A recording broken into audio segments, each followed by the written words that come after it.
ஹல்லேலூயா. దయచేసి எல்லாரும் ఉన్నారు. దయచేసి అందరము కూర్చుందాము. கர்த்தராகிய இயேசு கிறிஸ்துவின் பரிசுத்தமுள்ள நாமத்துக்கு மகிமை உண்டாவதா. ప్రభువైన యేసు క్రీస్తు యొక్క పరిశుద్ధ నామమునకు మహిమ కలుగును గాక. முதலாவது உங்கள் எல்லாரிடத்திலேயும் ஒரு மன்னிப்பை நான் கேட்டுக்கொள்கிறேன். మొట్టమొదటిగా మీ అందరి దగ్గర నేను ఒక క్షమాపణ అడుగుచున్నాను. உங்களுடைய பாஷையில் உங்களோடு கூட கர்த்தருடைய வார்த்தைகளை பகிர்ந்து கொள்ள முடியாமைக்காக நான் மனஸ்தாபப்படுகிறேன், வருந்துகிறேன், மன்னித்துக் கொள்ளுங்கள்.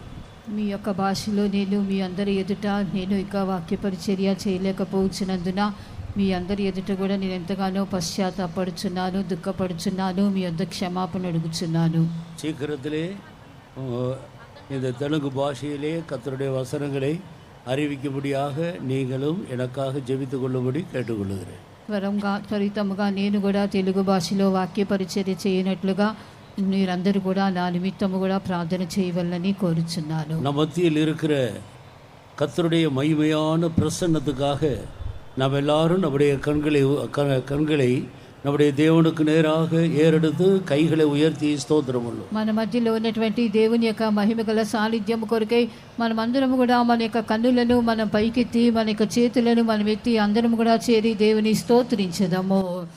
స్తోత్రం స్తోత్రం స్తోత్రం స్తోత్రం స్తోత్రం స్తోత్రం స్తోత్రం స్తోత్రం స్తోత్రం స్తోత్రం స్తోత్రం స్తోత్రం స్తోత్రం స్తోత్రం స్తోత్రం. ஒவ்வொருவருடைய இருதயங்களின் நிலவரங்களை நன்றாக அறிந்த தேவன்தான் நம்முடைய தேவன். మన యొక్క దేవుడు ప్రతి ఒక్కరి యొక్క హృదయములను వారి యొక్క స్థితిగతులను బాగా ఎరిగిన దేవుడై ఉన్నాడు. ஒவ்வொருவருக்காக அவர் கல்வாரி சிலுவையில் மரணத்தை ருசி பார்த்திருக்கிறார். ప్రతి ఒక్కరికి కొరకు కూడా కల్వారి సిలువలో ఆయన మరణమును రుచి చూచి ఉన్నాడు. ஒவ்வொருவருடைய பாவங்களையும் அவர் தன்மேல் சுமந்து தீர்த்திருக்கிறார். ప్రతి ఒక్కరి యొక్క పాపములను ఆయన తన మీద వహించుకొని ఉన్నాడు. ஒவ்வொருவருடைய வியாதியையும் பலவீனங்களையும் துக்கங்களையும் அவர் சுமந்திருக்கிறார். ప్రతి ఒక్కరి యొక్క వ్యాధులను బలహీనతలను దుఃఖములను ఆయనే వహించుకొని ఉన్నాడు. ஒவ்வொருவருடைய சாபங்களையும் அவர் சுமந்திருக்கிறார். ప్రతి ఒక్కరి యొక్క శాపములను ఆయనే వహించుకొని ఉన్నాడు. பாவம் செய்கிற மனிதன் பாவம் செய்கிற ஆத்மாவே சாகும் என்ற கர்த்தருடைய வசனத்தின்படி மனிதன் பாவம் செய்தபடினால் அவன் மேல் விழுந்ததான அந்த சாவு என்கிற மரண தண்டனையையும் கர்த்தராகிய இயேசு கிறிஸ்து కల్వారి సిలువైలే సుమందు తీర్తారు. పాపము చేయనటువంటి మనుషుడే ఆ యొక్క ఆత్మయే మరణమునందును అని చెప్పబడిన ప్రకారము ప్రభువైనటువంటి యేసు క్రీస్తు మనుషుని మీద పడినటువంటి ఆ యొక్క పాప దండన అయినటువంటి ఆ యొక్క మరణమును కూడా యేసు ప్రభు కల్వారి సిలువలో తన మీద ఆయన వహించుకొని ఉన్నాడు. ஒருவராயிலும் கெட்டுப்போவது அருமையான இயேசு கிறிஸ்துவுடைய விருப்பமே அல்ல. ఎవరైనా సరే ఒక్కరైనా పాడైపోయి చెడిపోవటం అనేది ప్రభువైన యేసు క్రీస్తు యొక్క ఉద్దేశము కాదు. ஒவ்வொருவரும் பரலோக ராஜ்யத்தில் தன்னோடு கூட வர வேண்டும், தன்னோடு கூட பரலோக ராஜ்யத்தில் சிங்காசனத்தில் ஆளுகை செய்ய வேண்டும் என்பதே మనిదనే குறித்த ఒవ్వరు మనిదనే குறித்த దేవునుடைய విరుపமாக இருக்கிறது. ప్రతి ఒక్కరు కూడా తనతో కూడా ఉండవల్లని, అందరూ కూడా పరలోక రాజ్యమును చేరి ఆయనతో కనబడవల్లని ప్రతి ఒక్కరి గూర్చిన దేవుని యొక్క ఉద్దేశమై ఉన్నది. என்னிடத்தில் வருகிற ஒருவரையும் நான் புறம்பே தள்ளுவதில்லை என்று அருமையான இயேசு சொன்னார். నా యుద్ధకు వచ్చినటువంటి వాని ఎవరిని కూడా నేను బయటకి త్రోసివేయను అని ప్రభువైన యేసు చెప్పిరి. இந்த வார்த்தையை விசுவாசிக்கிறீர்களா? ఈ యొక్క మాటను మీరు విశ్వసించుచున్నారా? సాయంకాల వేళയിൽ இந்த இடத்தில் அவரை விசுவாசித்து வந்திருக்கிற ஒருவரையாயிலும் அவர் புறம்பே தள்ளுகிற தேவன் அல்ல. ఈ యొక్క వాక్కును విశ్వసించి ఎవరైతే వచ్చుచున్నారో ఈ సాయంత్రం వేళ వారిలో ఎవరిని కూడా దేవుడు బయటకి త్రోసివేయి దేవుడు కాడు. அவர்கள் நல்ல மனிதர்களாக இருக்கலாம், துன்மார்க்கராக இருக்கலாம், பாவிகளாக இருக்கலாம், ஒருவேளை நீதிமான்களாக இருக்கலாம், பரிசுத்தவான்களாக இருக்கலாம், யாரா இருந்தாலும் அவரை விசுவாசித்து அவரிடத்தில் வருகிற ஒருவரையும் அவர் புறம்பே தள்ளுகிற தேவன் அல்ல என்பதை நான் விசுவாசிக்க வேண்டும். కాబట్టి ఎవరైనా సరే వారి మంచి మనుషులే సరే, దుర్మార్గులైనను సరే, పాపులే సరే అయినా, నీతిమంతులుగా ఉన్నవారైనా సరే, పరిశుద్ధులైనా సరే, ఎవరైనా ఆయన యందు విశ్వాసం ఉంచి ఆయన దగ్గరికి వచ్చుచున్నారో దేవుడు వారు ఎవరిని కూడా బయటికి త్రోసివేయి వాడు కాడు. நம்முடைய இருதயத்தின் நிலவரங்களை మనిదர்கள் எல்லாரும் அறிந்து கொள்ள முடியாது. మన హృదయం యొక్క స్థితిగతులను మనుషులందరూ కూడా దాన్ని తెలుసుకొనలేరు. எல்லா நிலவரங்களையும் அறிந்து கொள்ள முடியாது. అన్ని స్థితులను వారు ఎరగలేరు.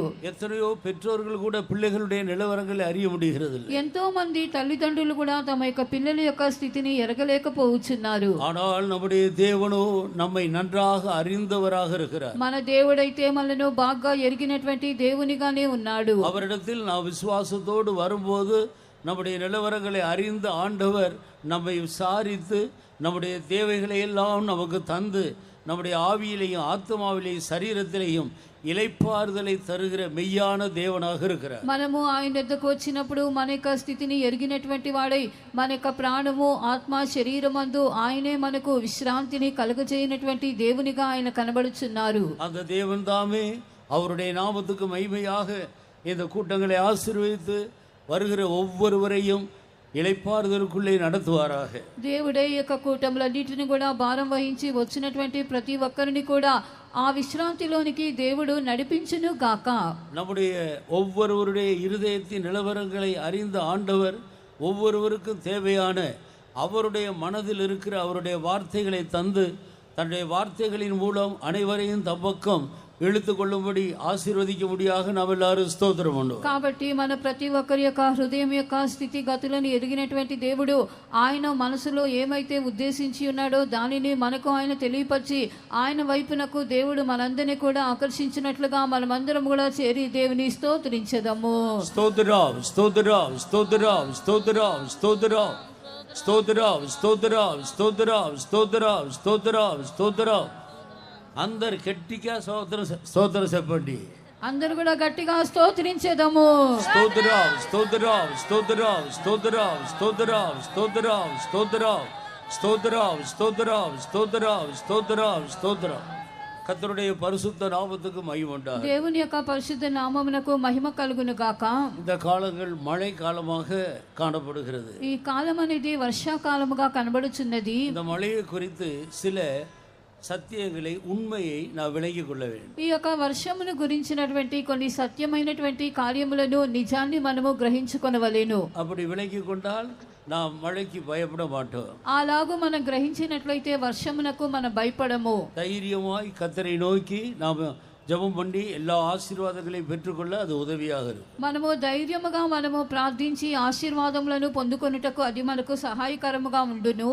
மழை எங்கிருந்து வருகிறது? వర్షము ఎక్కడి నుండి వచ్చుచున్నది? என்ன காரணத்தினால் மழை வருகிறது? ఏ కారణమును బట్టి వర్షము కురియుచున్నది?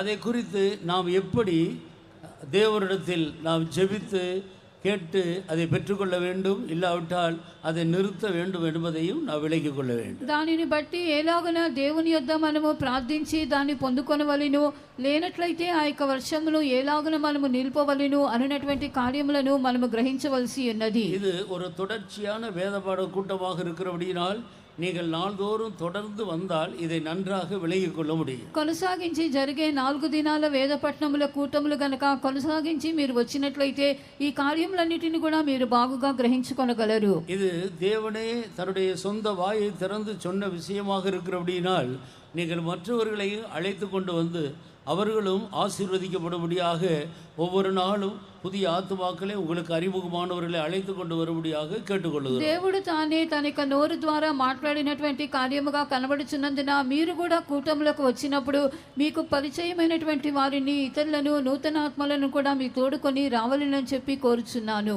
எரேமியா 14వ அதிகாரம் கடைசி வசனத்தை நான் வாசிக்கும் பொழுது ఇర్మియా గ్రంథము 14వ అధ్యాయము చివరి వాక్యాన్ని మనం చదివినప్పుడు புறஜாதியார்களுடைய தேவர்களில் மழையை வரிச்சிக்க பண்ணத்தக்க தேவன் உண்டோ? జనముల యొక్క వ్యర్థమైనటువంటి దేవతలలో ఎవరైనా వర్షములు కురిపింపగలవారు ఉన్నారా? அல்லது வானங்கள் தானாய் மழையை பொழிய முடியுமோ? లేనట్లయితే ఆకాశములు అవంతటవే వాననియ్యగలవా? எங்கள் தேவனாகிய கர்த்தர் அல்லவோ அதை செய்கிறவர். మా దేవుడైనటువంటి యెహోవా నీవే కదా దాన్ని చేయించున్నావు. ஆனபடியினால் நாங்கள் உமக்கு காத்திருக்கிறோம். కావున మేము నీ కొరకు కనిపెట్టుచున్నాము. இது தேவன் விளம்பின சத்திய வசனம். ఇది దేవుడే పలికినటువంటి సత్యవాక్యమై ఉన్నది. ஆனபடியினால் கர்த்தராகிய இயேசுவை தவிர மெய்யான தேவனாகிய ஆண்டவரை தவிர வேறு யாரும் ஒரு டிராப் மழையை கொண்டு வர முடியாது. కాబట్టి మన యొక్క ప్రభువు తప్ప, మన నిజమైనటువంటి దేవుడైనటువంటి యెహోవా తప్ప మరి ఎవ్వరు కూడా ఒక బొట్టు వర్షాన్ని కూడా కురిపింపలేరు. கர்த்தருக்கு ஸ்தோத்திரம். దేవునికి స్తోత్రము. மழை தேவனிடத்திலிருந்து வருகிறது. వర్షం అనేది దేవుని యొద్ద నుండే వచ్చుచున్నది. யோபுவின் புஸ்தகத்திலே நாம் இப்படி படிக்கிறோம். యోబు గ్రంథములో మనం ఇలాగన చదువుచున్నాము. மழைக்கு ஒரு தகப்பன் உண்டோ? ఇక వర్షమునకు ఒక తండ్రి అయిన వాడు ఉన్నాడా? நாம் எல்லாரும் நம்முடைய தகப்பன் பெயர் என்ன என்று கேட்டால் நம்முடைய தகப்பனுடைய பெயரை சொல்ல முடியும். మనమందరం కూడా మన తండ్రి పేరు ఏమని అడిగినట్లయితే మన తండ్రి పేరు మనం చెప్పగలము. மழையை கேட்டால் மழை கூட எனக்கு ஒரு தகப்பன் உண்டு என்று சொல்லுகிறது. వర్షమును అడిగినట్లయితే వర్షము కూడా మాకు ఒక తండ్రి ఉన్నాడు అని చెప్పును. மழைக்கு ஒரு தகப்பன் உண்டோ? వర్షమునకు ఒక తండ్రి ఉన్నాడా? பனித்துளியை ஜெனிப்பித்தவர் யார்? ఆ యొక్క మంచు బిందువులను జన్మింపజేసినది ఎవరు? உறைந்த மழை யாருடைய வயிற்றிலிருந்து புறப்படுகிறது? ఈ యొక్క భారీ వర్షములు అనేది దేని కడుపులో నుండి బయలుదేరుచున్నవి? இதை நீ அறிந்தால் சொல் என்று ஆண்டவர் யோபுவை கேட்கிறார். ఇది నీకు తెలిసినట్లయితే నువ్వు తెలియజేయమని చెప్పి దేవుడు యోబును అడుగుచున్నాడు. அருமையான தேவனுடைய ஜனமே, అవును ప్రియమైన దేవుని జనమా, உறைந்த மழையும் பனித்துளிகளும் மழையும் கர்த்தரிடத்திலிருந்தே வருகிறது. அவர்தான் அவைகளுக்கு தகப்பனாக இருக்கிறார். కాబట్టి ఇక వర్షమును, హిమమును, మహావర్షమును ఇవన్నీ కూడా ప్రభు యొద్ద నుండే వచ్చుచు ఉన్నవి. దేవుడే వాటిని పంపించుచున్నాడు. வாசியுங்கள் யோபுவின் புஸ்தகம்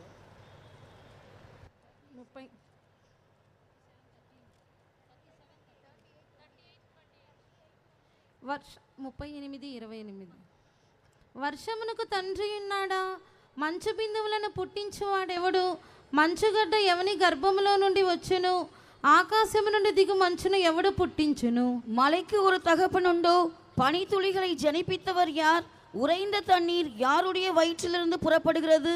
ஆகாயத்தினுடைய உறைந்த பனியை பெற்றவர் யார்? கர்த்தருக்கு ஸ்தோத்திரம். దేవునికి స్తోత్రము. இவைகள் எல்லாம் தேவனால் வருகிறது என்பதை நான் விளங்கிக் கொள்ள வேண்டும். ఇవన్నీ కూడా దేవుని ద్వారా కలుగుచున్నవి అని చెప్పి మనం గ్రహింపవలేను. சில நேரங்களில் இப்படிப்பட்ட கூட்டம் நடக்கும்போது, முக்கியமான விவாகங்கள் போன்ற காரியங்கள் நடக்கும்போது, மழை வரும்போது நாம் சரியான விதத்தில் விளங்கிக் கொள்ளாதபடியினால் பிசாசு மழையை கொண்டு வருகிறான், போ பிசாசு என்றெல்லாம் நாம் அதட்டுகிறது உண்டு, జెబిக்கிறது உண்டு. కొన్ని మారులు మనం ఈలాగున కూటములు నడిపించినప్పుడు లేనట్లయితే ఏదైనా వివాహ కార్యక్రమాలు కానీ ఏదైనా విశేష కూటములు నడిపించినప్పుడు వర్షము కురిసినప్పుడు మనము ఎరగకుండానే ఈ కార్యముల వెనుక సాతాను ఉన్నాడని, పో సాతానా అని మనం అనుచున్నాము. அல்ல, அது நம்முடைய அறியாமை. అదంతా కూడా మన యొక్క అమాయకత్వం అయి ఉన్నది. கர்த்தருக்கு ஸ்தோத்திரம். దేవునికి స్తోత్రము. மழைக்கு ஒரு தகப்பன் உண்டு. ఈ యొక్క వర్షమునకు ఒక తండ్రి ఉన్నాడు. மழை தேவைப்படும் போது நாம் தகப்பனை நோக்கி ஜெபிக்க வேண்டும். వర్షము మనకు అవసరమైనప్పుడు మన తండ్రిని చూచి మనం ప్రార్థింపవలెను. மழை தேவையில்லை என்கிற நேரத்தில் அவரை நோக்கி ஜெபித்தால் அதை நிறுத்துவார். వర్షము మనకు అవసరం లేనప్పుడు మన ప్రభు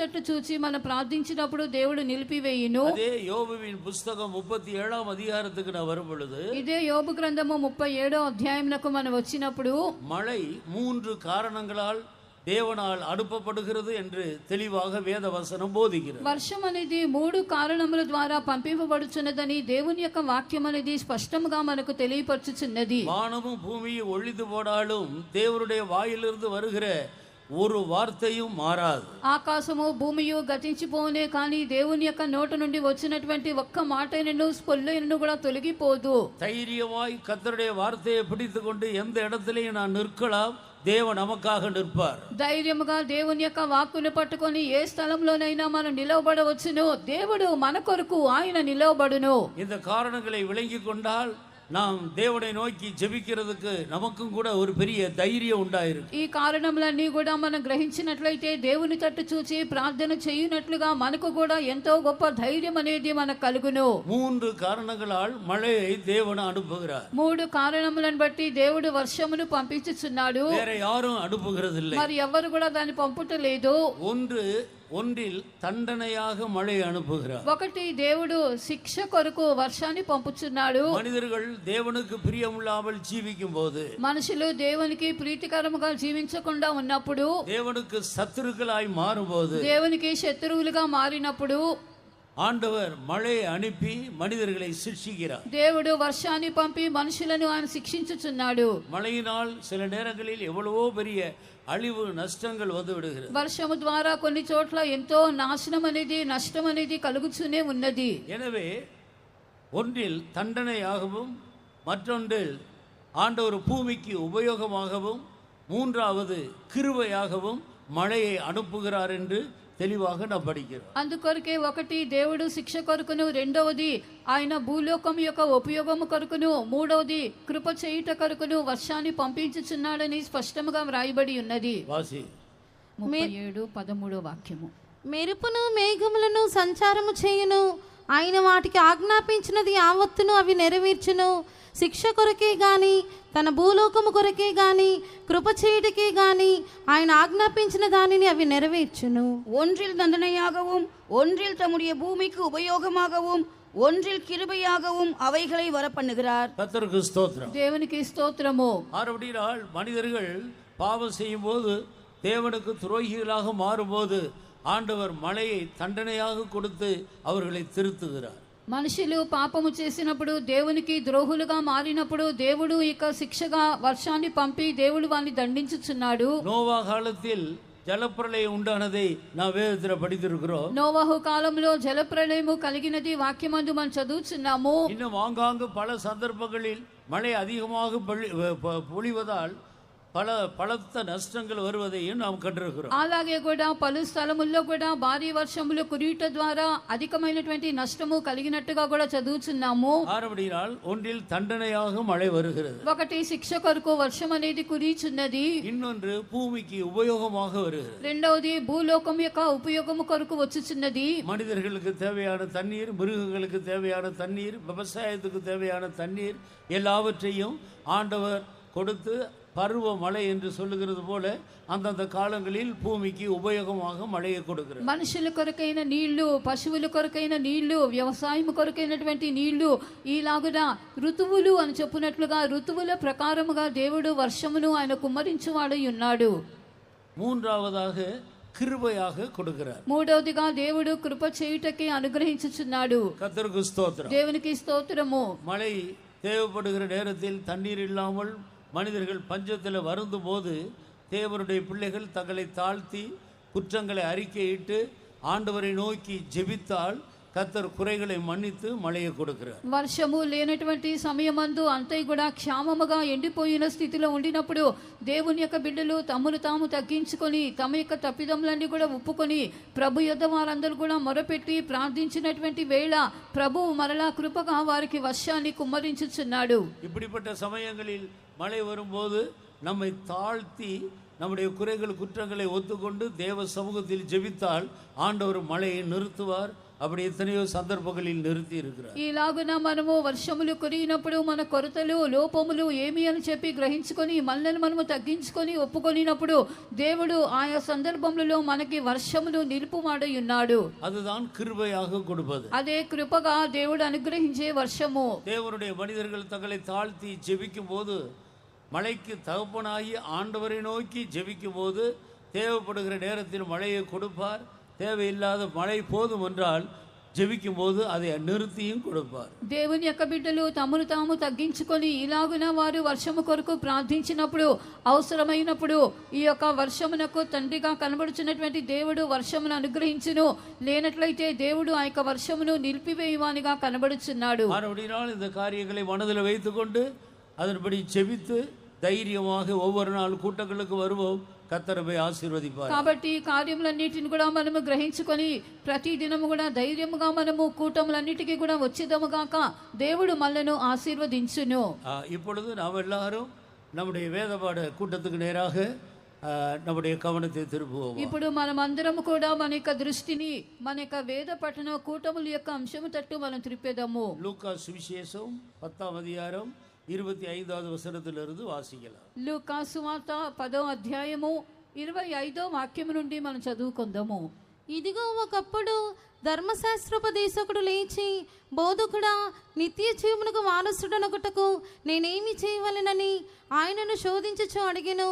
అందుకైన ధర్మశాస్త్రం అందేమి వ్రాయబడి ఉన్నది, నీవేమి చదువుచున్నావని అతని అడుగుగా, అతడు, నీ దేవుడైన ప్రభువును నీ పూర్ణ హృదయముతోనూ, నీ పూర్ణ మనస్సుతోనూ, నీ పూర్ణ శక్తితోనూ, నీ పూర్ణ వివేకముతోనూ ప్రేమింపవలెననియు, నిన్ను వలె నీ పొరుగువాన్ని ప్రేమింపవలెననియు వ్రాయబడి ఉన్నదని చెప్పెను. అందుకైన నీవు సరిగా ఉత్తరం ఇచ్చితివి, అలాగు చేయము, అప్పుడు జీవించదవని అతనితో చెప్పెను. అయితే తాను నీతిమంతుడైనట్టు కనబరుచుకొనగోరి అతడు, అవును కానీ నా పొరుగువాడెవడని యేసుని అడిగెను. అందుకు యేసు ఇట్లనెను, ఒక మనుషుడు యెరూషలేము నుండి యెరికో పట్టణమునకు దిగి వెళ్ళుచు దొంగల చేతిలో చిక్కెను. వారు అతని బట్టలు దోచుకొని అతని కొట్టి కొర ప్రాణముతో విడిచిపోయిరి. అప్పుడు ఒక యాజకుడు ఆ త్రోవను వెళ్ళుట తటస్థించెను. అతడు అతన్ని చూచి ప్రక్కగా పోయెను. అలాగుననే లేవీయుడొకడు ఆ చోటికి వచ్చి చూచి ప్రక్కగా పోయెను. అయితే ఒక సమరయుడు ప్రయాణమైపోవచ్చు. అతడు పడి ఉన్న చోటికి వచ్చి అతన్ని చూచి అతని మీద జాలిపడి దగ్గరకు పోయి నూనెయు ద్రాక్షారసమును పోసి అతని గాయములను కట్టి తన వాహనము మీద ఎక్కించి ఒక పూటకూల వాని ఇంటికి తీసుకుని పోయి అతన్ని పరామర్శించెను. మరునాడు అతడు 2 దేనారములు తీసి ఆ పూటకూల వానికి ఇచ్చి, ఇతన్ని పరామర్శించుము, నీవింకేమైనాను ఖర్చు చేసిన ఎడలా నేను మరలా వచ్చినప్పుడు అది నీకు తీర్చిదనని అతనితో చెప్పిపోయాను. அப்பொழுது நியாயசாஸ்திரி ஒருவன் எழுந்திருந்து அவரை சோதிக்கும்படி, போதகரே, நித்திய ஜீவனை சுதந்தரித்துக் கொள்ளும்படி நான் என்ன செய்ய வேண்டும் என்று கேட்டான். அதற்கு அவர், நியாய பிரமாணத்தில் என்ன எழுதியிருக்கிறது, நீ வாசித்திருக்கிறது என்ன என்றார். அவன் பிரதியுத்தரமாக, உன் தேவனாகிய கர்த்தரிடத்தில் உன் முழு இருதயத்தோடும், உன் முழு ஆத்துமாவோடும், உன் முழு பலத்தோடும், உன் முழு சிந்தையோடும் அன்பு கூர்ந்து உன்னிடத்தில் அன்பு கூறுவது போல பிறனிடத்திலும் அன்பு கூறுவாயா என்று எழுதியிருக்கிறது என்றான். அவர் அவனை நோக்கி, நிதானமாய் உத்தரவு சொன்னாய், அப்படியே செய், அப்பொழுது பிழைப்பாய் என்றார். அவன் தன்னை நீதிமான் என்று காண்பிக்க மனதாய் இயேசுவை நோக்கி, எனக்கு பிறன் யார் என்று கேட்டான். இயேசு பிரதியுத்தரமாக, ஒரு மனுஷன் எருசலேமிலிருந்து எரிகோவுக்கு போகையில் கள்ளர் கையில் அகப்பட்டான். அவர்கள் அவன் வஸ்திரங்களை உரிந்து கொண்டு அவனை காயப்படுத்தி குற்றுயிராக விட்டு போனார்கள். அப்பொழுது தற்செயலாய் ஒரு ஆசாரியன் அந்த வழியை வந்து அவனை கண்டு பக்கமாய் விலகி போனான். அந்தபடியே ஒரு லேவியனும் அந்த இடத்துக்கு வந்து அவனை கண்டு பக்கமாய் விலகி போனான். பின்பு சமாரியன் ஒருவன் பிரயாணமாய் வருகையில் அவனை கண்டு மனதுருகி கிட்ட வந்து அவனுடைய காயங்களில் எண்ணெயையும் திராட்சரசமும் வார்த்து காயங்களை கட்டி அவனை தன் சுகைய வாகத்தின் மேல் ஏற்றி சத்திரத்துக்கு கொண்டு போய் அவனை பராமரித்தான். மறுநாளிலே தான் புறப்படும் போது 2 பணத்தை எடுத்து சத்ரத்தான் கையில் கொடுத்து, நீ இவனை விசாரித்துக்கொள், அதிகமாய் ஏதாகிலும் இவனுக்கு செலவழித்தால் நான் திரும்பி வரும்போது அதை உனக்கு தருவேன் என்றான். கர்த்தருடைய பரிசுத்தமுள்ள நாமத்துக்கு மகிமை உண்டாகட்டும். దేవుని యొక్క పరిశుద్ధ నామమునకు మహిమ కలుగును గాక. நித்திய ஜீவனை சுதந்தரிக்க நான் என்ன செய்ய வேண்டும் என்று ஒரு மனிதன், ஒரு நியாய சாஸ்திரி ஆண்டவரிடத்தில் வந்து கேட்கிறார். నిత్య జీవమునకు వారసుడనగుటకు నేనేమి చేయవలెనని చెప్పి ఒక మనుష్యుడు అనగా ఒక ధర్మశాస్త్రోపదేశకుడు యేసుని అడిగాను. கர்த்தராகிய இயேசு இந்த பூமியில் 33 வருடங்கள் நம்மை போன்ற சரீரத்தில் ஜீவித்தார். ప్రభైనటువంటి యేసు క్రీస్తు మనవలే ఇక శరీరమందు 33.5 సంవత్సరములు ఆయన జీవించెను. 3.5 வருடங்கள் அவர் பட்டணங்கள் தோறும் கிராமங்கள் தோறும் சுற்றி நடந்து ஊழியம் செய்து நன்மை செய்கிறவராகவே சுற்றி தெரிந்தார். 3.5 సంవత్సరములు ఆయన పట్టణముల్లోను గ్రామముల్లోను సంచరించి ఆయన మేలు చేయువానిగా తిరిగి ఉన్నాడు. அவர் தேவனாக இருந்தபடியினால் அவர் மரித்தார், அவரை அடக்கம் பண்ணினார்கள். 3ஆம் நாள் அவர் உயிர் தெழுந்தார். ఆయన దేవునిగా ఉన్నందున ఆయన మరణించినను పాతిపెట్టి ఉన్నారు. అయితే 3వ దినమున ఆయన తిరిగి లేచెను. இது கிறிஸ்தவர்களுடைய கட்டுக்கதை அல்ல. ఇది క్రైస్తవుల యొక్క కల్పన కథ కాదు. முழு உலகத்தில் உள்ள எல்லா மனிதர்களுடைய கல்லறைகளும் மூடப்பட்ட வண்ணமாகவே இருக்கிறது. ఇప్పుడు లోకమందంతటా కూడా మనుషులందరి యొక్క సమాధులన్నీ కూడా మూయబడినవిగానే కనబడుచున్నవి. எல்லா మత தலைவர்களுடைய கல்லறைகளும் மூடப்பட்ட வண்ணமாகவே இருக்கிறது. అన్ని మత నాయకుల యొక్క సమాధులు సమాధులన్నీ కూడా మూయబడినవిగానే కనబడుచున్నవి. திறந்திருக்கிற ஒரே ஒரு கல்லறை கர்த்தராகிய இயேசு கிறிஸ்துவினுடைய கல்லறை. తెరవబడినటువంటి ఒకే ఒక సమాధి ప్రభు అయినటువంటి యేసు క్రీస్తు యొక్క సమాధి అయి ఉన్నది. அந்த கல்லறையிடத்தில் போனபோது அந்த கல்லறையில் இருந்து ஒரு சத்தம் உண்டாயிற்று. ఆ యొక్క సమాధి వద్దకు వెళ్ళినప్పుడు ఆ సమాధిలో నుండి ఒక శబ్దం అనేది వినబడెను. நீங்கள் உயிரோடு இருக்கிறவரை மரித்தோரிடத்தில் தேடுகிறது என்ன? నీవు సజీవుడైనటువంటి వారిని ఎందుకొరకు మృతులలో వెతుకుచున్నారు? அவர் தான் சொன்னபடியே உயிர்த்தெழுந்தார். ఆయన తాను చెప్పినట్టుగానే తిరిగి లేచెను. அவரை வைத்த இடத்தை வந்து பாருங்கள். వచ్చి ఆయనను ఉంచిన స్థలమును చూడుడి. அன்று முதல் இன்று வரைக்கும் அந்த கல்லறை திறந்திருக்கிறது. எல்லா மதத்தினரும் போய் பார்த்து வருகிறார். ఆ దినము నుండి ఇప్పటి వరకు కూడా ఆ యొక్క సమాధి తెరవబడి ఉన్నది. ప్రతి మతానికి చెందినటువంటి వారు అక్కడికి వెళ్ళి ఆ యొక్క సమాధిని చూచి వచ్చుచున్నారు. கர்த்தராகிய இயேசு கிறிஸ்து மரித்தோரிலிருந்து முதல் பிறந்தவராக இருக்கிறார். ప్రభు అయినటువంటి యేసు క్రీస్తు మృతుల్లో నుండి లేచుటలో ఆయనే ఆది సంభూతుడాయెను. அவர் முதலாவது எழுந்திருந்தார். ఆయనే మొట్టమొదట లేచి ఉన్నాడు. அவர் உயிர்த்தெழுந்தார். ఆయన పునరుద్ధానము చెందెను. அவர் உயிர்த்தெழுந்து 40 நாட்கள் இந்த பூமியில் தான் உயிரோடு இருக்கிறதை நிரூபித்து அநேகருக்கு காட்சி அளித்து அதன் பின்பு அவர் பரலோகத்துக்கு எடுத்துக்கொள்ளப்பட்டார். ఆయన పునరుద్ధానుడైన తర్వాత ఆయన సజీవుడై ఉన్నాడని 40 దినములు దేవుడు అనేకులకు ప్రత్యక్షమై దానికి పిమ్మట ఆయన పరలోకమునకు ఆరోహణుడయ్యెను.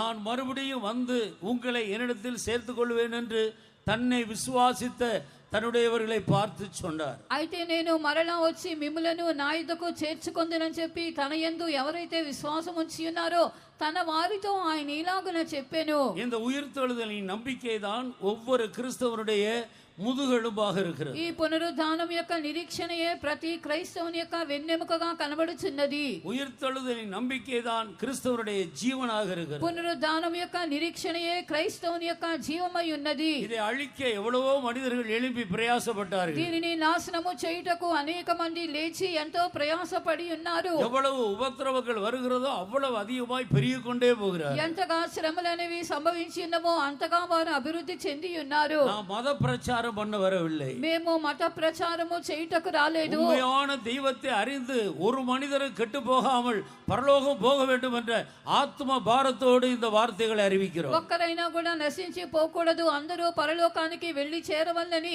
ఆత్మ భారముతో కూడా మేము ప్రకటించుటకే వచ్చి ఉన్నాము. இது கிறிஸ்தவருடைய மத பிரச்சாரம் என்று தவறான கண்ணோட்டத்தில் எங்களை நீங்கள் பார்க்காதீர்கள். ఇది క్రైస్తవుల యొక్క మత ప్రచారమై ఉన్నది అని చెప్పి తప్పైనటువంటి దృష్టితో ఎవరు కూడా మమ్మలను చూడవద్దు. ஒருவரும் கெட்டு நரகத்துக்கு போக கூடாது, பரலோகத்துக்கு போவதற்கு நித்திய ஜீவனை சுதந்திரிப்பதற்கு ஒரே வழி இதுதான் என்பதை தெளிவாக அறிவிக்கும்படியாகவே நாங்கள் இங்கே நின்று கொண்டிருக்கிறோம். ఎవరు కూడా నశించి పోకూడదు, అందరూ కూడా పరలోకమునకు చేరుటకైనటువంటి నిత్య జీవాన్ని పొందుటకైనటువంటి ఒకే ఒక మార్గము ఇదై ఉన్నది అని చెప్పి తెలియపరచుటకే వచ్చి ఉన్నాము. மனிதர்களுடைய பாவங்களை சுமந்து தீர்க்கும்படி தேவன் மனிதனாக வந்தார். మనుషుని యొక్క పాపములన్నీ కూడా మోసుకొని వహించు నిమిత్తము యేసు మనుషునిగా వచ్చెను. அவருக்கு இயேசு என்று பெயர் கொடுக்கப்பட்டது. ఆయనకు యేసు అన్నటువంటి పేరు ఇయ్యబడెను. அவர் தேவனாக இருந்தபடியால் மனிதனாக வந்து செய்ய வேண்டிய வேலையை மனிதர்களுக்காக செய்து முடித்துவிட்டு அவர் தேவன் என்பதை நிரூபிக்கும்படி 3ஆம் நாள் உயிர்த்தெழுந்தார். ఆయన దేవుడు ఉన్నందున మనుషుల కొరకు ఏమేమి చేయవలెనో ఆ కార్యములన్నీ కూడా చేసి ముగించి ఆయన 3వ దినమున తిరిగి లేచుటలో తన్ను తాను నిరూపించుకొనెను. ஒரே தேவன், வேறொரு தேவன் இல்லை. ఒకే ఒక దేవుడు, వేరొక దేవుడు లేడు. அவர்தான் இயேசு என்னும் நாமத்தில் இந்த பூமியில் மனிதனுக்காக வந்து பாடுபட்டு மரித்தார். ఆయన యేసు అనేటువంటి నామములో మనుషుని కొరకు ఇక లోకములోనికి వచ్చి శ్రమ నొంది ఉన్నాడు. தேவன் அன்பாகவே இருக்கிறார். దేవుడు ప్రేమ స్వరూపి అయి ఉన్నాడు. அந்த அன்புதான் மனித உருவெடுத்து இயேசு என்னும் நாமத்தில் பூமியில் பிறந்தார். ఆ యొక్క మనిషి యొక్క రూపములోనే ఆ ప్రేమ అనేది ఇక లోకములోనికి వచ్చి ఉన్నది. மனிதனுக்காக செய்ய வேண்டிய அனைத்தையும் யாதொரு வித்தியாசம் இல்லாமல், ஒரு மத வித்தியாசமோ அல்லது பாஷை வித்தியாசமோ ஜாதி வித்தியாசம் ஒன்றும் இல்லாமல் முழு உலகத்தில் உள்ள எல்லா மனிதர்கள் மேலும் வைத்த அன்பினால் எல்லாருடைய பாவங்களையும் இயேசு சுமந்து தீர்த்தார். మనుషుల కొరకు ఆయన చేయవలసినటువంటి కార్యములన్నిటిని కూడా ఏ మత వ్యత్యాసము లేకుండా, ఏ భాష గాని, కులము, జాతి తేడాలు, భేదములు లేకుండా అందరిని కూడా ఒకే ప్రేమతో ఆయన ప్రేమించువాడుగా వారి కొరకు చేయవలసిన కార్యములు చేయుటకై ఆయన మనిషినిగా ఆ యొక్క లోకములోనికి అవతరించి ఉన్నాడు. இயேசு கிறிஸ்தவர்களுடைய தெய்வம் என்று சொல்லாதீர்கள். యేసు క్రైస్తవుల యొక్క దేవుడై ఉన్నాడని మీరు చెప్పవద్దు. இயேசு முழு உலகத்தில் உள்ள எல்லாருக்கும் உண்மையான தெய்வமாக இருக்கிறார். యేసైతే సర్వ లోకములో ఉన్నటువంటి జనులందరికీ నిజమైన దేవుడై ఉన్నాడు. நாம் வித்தியாசம் பார்க்கிறது போல தேவன் வித்தியாசம் பார்க்கிறது இல்லை. మనమైతే వ్యత్యాసములు భేదములు చూచినట్టుగా మన యొక్క దేవుడైతే చూచుటలేదు. யார் அவரை தேடி வந்தாலும் அவர்களை விசாரித்து அவர்களுக்கு நன்மை செய்கிற தேவனாகவே இருக்கிறார். ఎవరైనా సరే ఆయనను వెతికి వచ్చినప్పుడు దేవుడు వారిని విచారించి వారికి మేలు చేయు దేవుడై ఉన్నాడు. கர்த்தருக்கு ஸ்தோத்திரம். దేవునికి స్తోత్రము. அவர் இந்த பூமியில் ஊழியம் செய்து கொண்டிருந்த நாட்களில் எப்பொழுதெல்லாம் தன்னுடைய வாயை திறந்தாரோ, திறக்கும் பொழுதெல்லாம் ஒரு ஓமையோடு கூட தான் அவர் திறந்து பேசுகிறார். ఎప్పుడైతే కూడా ప్రభువైన యేసుక్రీస్తు ఏదైనా మాట్లాడుటకు తన యొక్క నోరును ఆయన తెరిచి ఉన్నాడో, తెరిచినప్పుడెల్లా కూడా ఆయన ఉపమాన రీతిగా ఏదైనా కార్యమునే ఆయన తెలియచి ఉన్నాడు. அவர் ஓமைகளினாலே அன்றி தன்னுடைய வாயை திறக்கவில்லை என்று மத்தேயு சுவிசேஷம் 13ஆம் அதிகாரம் 34வது வசனத்திலிருந்து வாசிக்கிறோம். మనము మత్తయి సువార్త 13వ అధ్యాయము 34వ వాక్యం నుండి మనం చదువుతున్నప్పుడు ఆయన నోరు తెరిచి ఉపమాన రీతిగానే ఆయన బోధించెను అని చెప్పి తెలియచేయబడి ఉన్నది. నేను నా నోరు తెరిచి ఉపమాన రీతిగా బోధించెదను. లోకము పుట్టినది మొదలుకొని మరుగు చేయబడిన సంగతులను తెలియచెప్పెదనని ప్రవక్త చెప్పిన మాట నెరవేరినట్లు యేసు ఈ సంగతులన్నిటినీ జనసమూహములకు ఉపమాన రీతిగా బోధించెను. ఉపమానము లేక వారికేమీ బోధింపలేదు. இவைகளையெல்லாம் இயேசு ஜனங்களோடு ஊமைகளாக பேசினார். ஊமைகளினாலே அன்றி அவர்களோடு பேசவில்லை. என் வாயை ஊமைகளினாலே திறப்பேன், உலக தோற்றது முதல் மறைபொருளானவைகளை வெளிப்படுத்துவேன் என்று தீர்க்கதரிசியால் உரைக்கப்பட்டது நிறைவேறும்படி இப்படி நடந்தது. அப்பொழுது கர்த்தருக்கு ஸ்தோத்திரம். దేవునికి స్తోత్రము. அவர் வாயை திறக்கும் பொழுதெல்லாம் ஒரு ஓமையோடு கூட தான் வாயை திறந்து ஜனங்களோடு பேசுகிறார். ఆయన నోరు తెరిచినప్పుడెల్లా కూడా ఒక ఉపమానముగానే దేవుడు నోరు తెరిచి జనులతో మాట్లాడెను.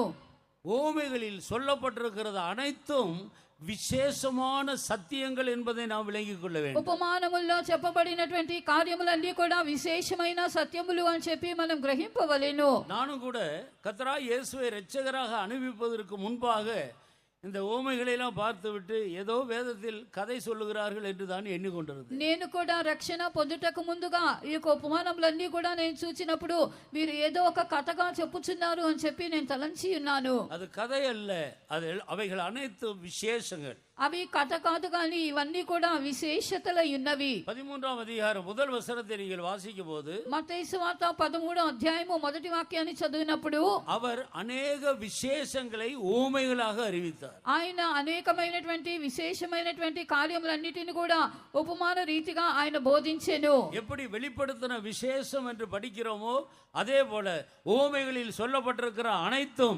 விசேஷங்கள் என்பதை நாம் விளங்கிக் கொள்ள வேண்டும். ఏలాగన మనము ప్రకటన గ్రంథం యొక్క విశేషతను చూస్తున్నామో అలాగునే ఉపమానంలో చెప్పబడిన కార్యములన్నీ కూడా విశేషమైనటువంటి కార్యములుగా కనబడుచున్నవి. விசேஷமான சத்தியங்களை, உயர்ந்த ஆழமான சத்தியங்களை எளிதான முறையில் அனைவரும் விளங்கிக் கொண்டு பரலோகத்துக்கு வர வேண்டும் என்ற ஒரே நோக்கத்தோடு ஆண்டவர் அந்த கடினமான கருகலான விஷயங்களை பூமியில் காணக்கூடியதான பொருட்களின் மூலமாக எளிதான முறையில் நமக்கு எடுத்து காட்டுகிறார். அதுதான் ஓமை. కాబట్టి యేసు ప్రభువు అందరూ కూడా పరలోక రాజ్యం చేరుటకు ఈ కార్యములన్నీ కూడా సులువుగా వారు గ్రహించు నిమిత్తమై పరలోక రాజ్యం యొక్క కార్యములు అవి కఠినముగాను ఎంతగానో అవి ఘోరముగా కనబడుచున్నవి అని చెప్పి జనులు అనుకొనకుండునట్లు వాటన్నిటిని కూడా సులభముగా చేసి ఉపమాన రీతిగా బోధించినట్లయితే జనులు దాన్ని గ్రహించుకొందురు అని చెప్పి అలాగున తెలియపరిచి మనము లౌకికంగా మనం చూసినటువంటి కార్యములతో కూడా పోల్చి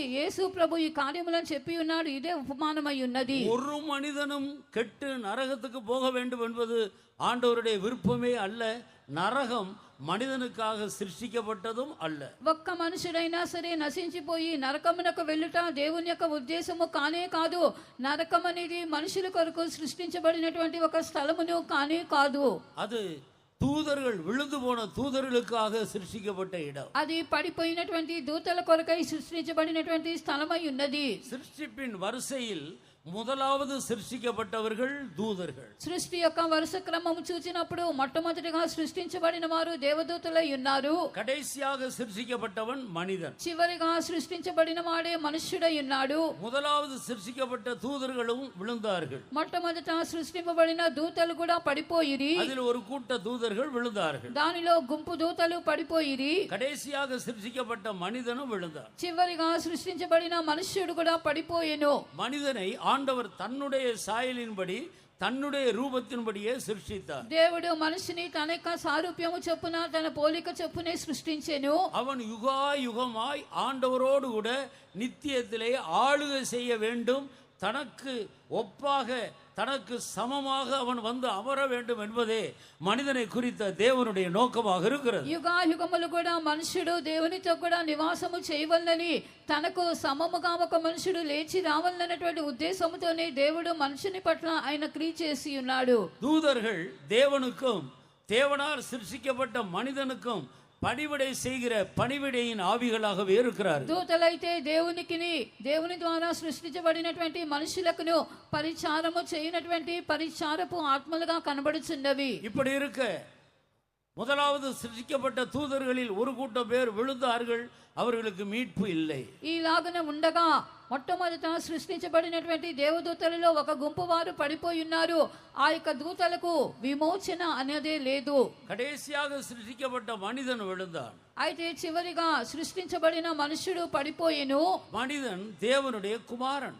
మనుష్యుడు దేవుని యొక్క కుమారుడు. ஆனபடியால் அவன் விழுந்த போது தேவன் அவனுக்கு கை கொடுத்து மறுபடியுமாக தூக்கி எடுக்கிறார். అయితే మనుషుడు పడిపోయినప్పుడు మరలా కూడా దేవుడు అతని చేయి పట్టుకొని మరలా అతని పైకి లేవనెత్తి ఉన్నాడు. மறுபடியால் அருமையான சகோதரனே சகோதரி, కావున ప్రియమైన సహోదరుడా సహోదరి, அருமையான நண்பர்களே, ప్రియమైన స్నేహితులారా, ஒருவர் கெட்டு போவது தேவனுடைய விருப்பம் அல்ல. ఎవరైనా కూడా నశించిపోవటం అనేది దేవుని యొక్క ఇష్టము కాదు. ஒரு உண்மையை இந்த மாலை வேளையில் ஆணித்தரமாக உங்களுக்கு அறிவிக்கிறோம். కాబట్టి ఒక సత్యాన్ని ఇక సాయంత్రం వేళ మేము ఎంతగానో బల్లగుద్ది మీతో చెప్పుచున్నాము. பாவத்தில் சாபத்தில் வியாதியில் விழுந்து கிடப்பது தேவனுடைய விருப்பம் அல்ல.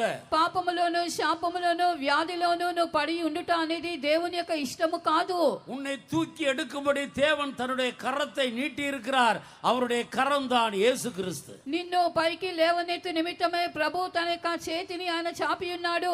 ఆ చెయ్యి ఆ యొక్క బాహువే ప్రభు అయినటువంటి యేసు క్రీస్తు అయి ఉన్నాడు. விழுந்து போன தூதர்களுக்கு கை கொடுக்காமல் விழுந்து போன மனிதருக்கு கை கொடுத்தார். పడిపోయినటువంటి దేవదూతలకైతే దేవుడు ఆయన తన హస్తాన్ని చాపలేదు, కానీ పడిపోయిన మనుషుల కొరకు తన చేతిని బాహువును చాపి ఉన్నాడు. அந்த உண்மையான தேவனுடைய கரம் தான் இயேசு கிறிஸ்து. ఆ నిజమైనటువంటి దేవుని యొక్క బాహువే ఆ చెయ్యే ప్రభు అయిన యేసు క్రీస్తు. யாரெல்லாம் இயேசு கிறிஸ்துவை விசுவாசிக்கிறார்களோ அத்தனை பேரும் கெட்டு போகாமல் நித்திய ஜீவனை அடையும்படிக்கு கர்த்தராகிய இயேசுவை தந்தரளி பிதாவாகிய தேவன் மனிதரிடத்தில் அன்பு கூர்ந்தார். కాబట్టి ఎవరైతే ప్రభు అయినటువంటి యేసు క్రీస్తును విశ్వసించిన వారుగా కనబడుచున్నారో దేవుడు లోకమును ఎంతో ప్రేమించి వారు నశించకుండా వారందరినీ కూడా దేవుడు పైకి లేవనెత్తిన వాడై ఉన్నాడు. ஆனபடியால் கர்த்தராகிய இயேசு கிறிஸ்து இந்த பூமியில் மனிதனாக பிறந்து எல்லா மனிதர்களையும் ரட்சிக்கும்படியாக பரலோகத்துக்கு வர வேண்டும் என்ற நோக்கத்தோடு ஓமைகளை கொண்டு எளிதான முறையில் அவர்களோடு சுவிசேஷத்தை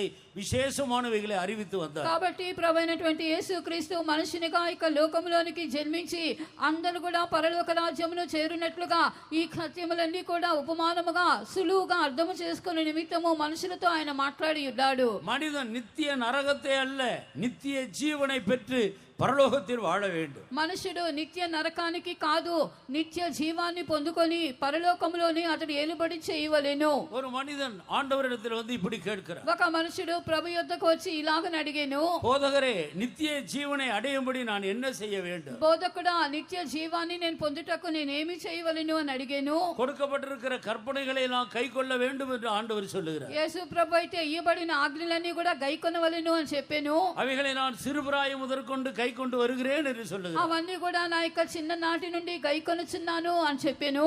அப்படியானால் நீ ஒன்று செய். అలాగైనట్లయితే నువ్వు ఒకటి చెయ్యము. நீ பிறனிடத்தில் அன்பு கூற வேண்டும். నువ్వు నీ పొరుగువాని నువ్వు ప్రేమించవలెను. உன்னிடத்தில் நீ அன்பு கூறுவது போல నిన్ను ఎలాగ నువ్వు ప్రేమించుకొనుచున్నావో பிறனிடத்தில் அன்பு கூற வேண்டும். నీవు నీ యొక్క పొరుగువాని నువ్వు ప్రేమించుము. உனக்கு பிறன் யார் என்று அவன் எனக்கு பிறன் யார் என்று கேட்கிறான். అప్పుడు అతడు నా పొరుగువాడు ఎవడు అని చెప్పి అడిగెను. அப்பொழுதுதான் அன்பை பற்றி ஒரு ஓமையை ஆண்டவர் விளக்கி சொல்லுகிறார். అప్పుడే యేసు ఆ యొక్క ప్రేమను గురించిన ఒక ఉపమానమునే ఇక్కడ తెలియపరిచి ఉన్నాడు. பரலோகத்தை பற்றியும் பரலோகத்தில் பிரவேசிப்பதை பற்றியும் ஏறக்குறைய 70 ஓமைகளுக்கு மேலாக கர்த்தராகிய இயேசு சொல்லி இருக்கிறார். పరలోకమును గురించియు పరలోకములో ప్రవేశించు దాని గురించియు దాదాపు 70 ఉపమానములను ప్రభువైన యేసుక్రీస్తు తెలియపరిచి ఉన్నాడు. அதில் ஒரு ஓமையை தான் நாம் இந்த நாட்களில் தியானிக்கிறோம். దానిలో ఒక ఉపమానమునే ఈ దినాలలో మనము ధ్యానించి వారమై ఉన్నాము. அதைத்தான் இங்கே படமாக நாம் இங்கே போட்டிருக்கிறோம். అదే మనం ఇక్కడ పటముగా వెనుక మనం కట్టి ఉన్నాము. எல்லாருடைய கையிலும் அது கொடுக்கப்பட்டிருக்கு. మీ అందరి యొక్క చేతిలో కూడా ఇక పటము ఇయ్యబడి ఉన్నది. அதை நாம் படத்தோடு விளங்கிக் கொண்டால் இந்த சத்தியங்களை எளிதான முறையில் விளங்கிக் ఆ கொள்ளலாம். పటముతో కూడా దీనిని మనము నేర్చుకున్నట్లయితే ఇక సత్యములను సులభముగా నేర్చుకొనగలము. இங்கே ஆண்டவர் சொன்ன ஓமையில் ஒரு மனிதன் எருசலேமிலிருந்து எரிகோவை நோக்கி போகிறார். ఇక్కడ ప్రభు చెప్పినటువంటి ఉపమానములో ఒక మనుష్యుడు యెరూషలేము నుండి యెరికో పట్టణమునకు దిగి వెళ్ళుచుండెను. அதை முதல் படத்திலே நான் பார்க்கிறோம். అది మనము మొదటి పట్టణంలో చూస్తున్నాము. எருசலேமிலிருந்து எரிகோவை நோக்கி பிரயாணம் பண்ணுகிறார். యెరూషలేము నుండి యెరికో వైపునకు ప్రయాణము చేయుచున్నాడు. அப்படி பிரயாணப்பட்டு போகும்போது அவன் வழியிலே கல்லர் கையிலே சிக்கிக் கொள்ளுகிறார். ఈలాగన అతడు దిగి వెళ్ళుచుండగా అతడు మార్గములో దొంగల చేతిలో చిక్కెను. அவர்கள் அவருடைய வஸ்திரங்களை உரிந்து கொள்ளுகிறார். వారు అతని యొక్క బట్టలను దోచుకొనిరి. அவனை குற்றுயிராக போட்டுவிட்டு போய்விடுகிறார். అతని కొట్టి కొర ప్రాణముతో విడిచిపోయిరి. கர்த்தருக்கு ஸ்தோத்திரம். దేవునికి స్తోత్రము. அவன் இப்போது உயிருக்கு போராடி கொண்டிருக்கிறார். ఇప్పుడైతే తన యొక్క ప్రాణము కొరకు పోరాడుచున్నాడు. அந்த நேரம் ஆசாரியன் ஒருவன் அந்த வழியாக வருகிறார். ఆ సమయమందు యాజకుడొకడు ఆ యొక్క త్రోవను వెళ్ళుట తటస్థించెను. குற்றுயிராய் கிடக்கிற அந்த மனிதனை பார்த்துவிட்டு அவன் வேறு பக்கமாக அவன் முகத்தை திருப்பி கொண்டு போகிறார். కొర ప్రాణముతో పడి ఉన్నటువంటి మనిషిని చూచి తన యొక్క ముఖమును వేరే ప్రక్కగా తిప్పుకొని వెళ్ళిపోయెను.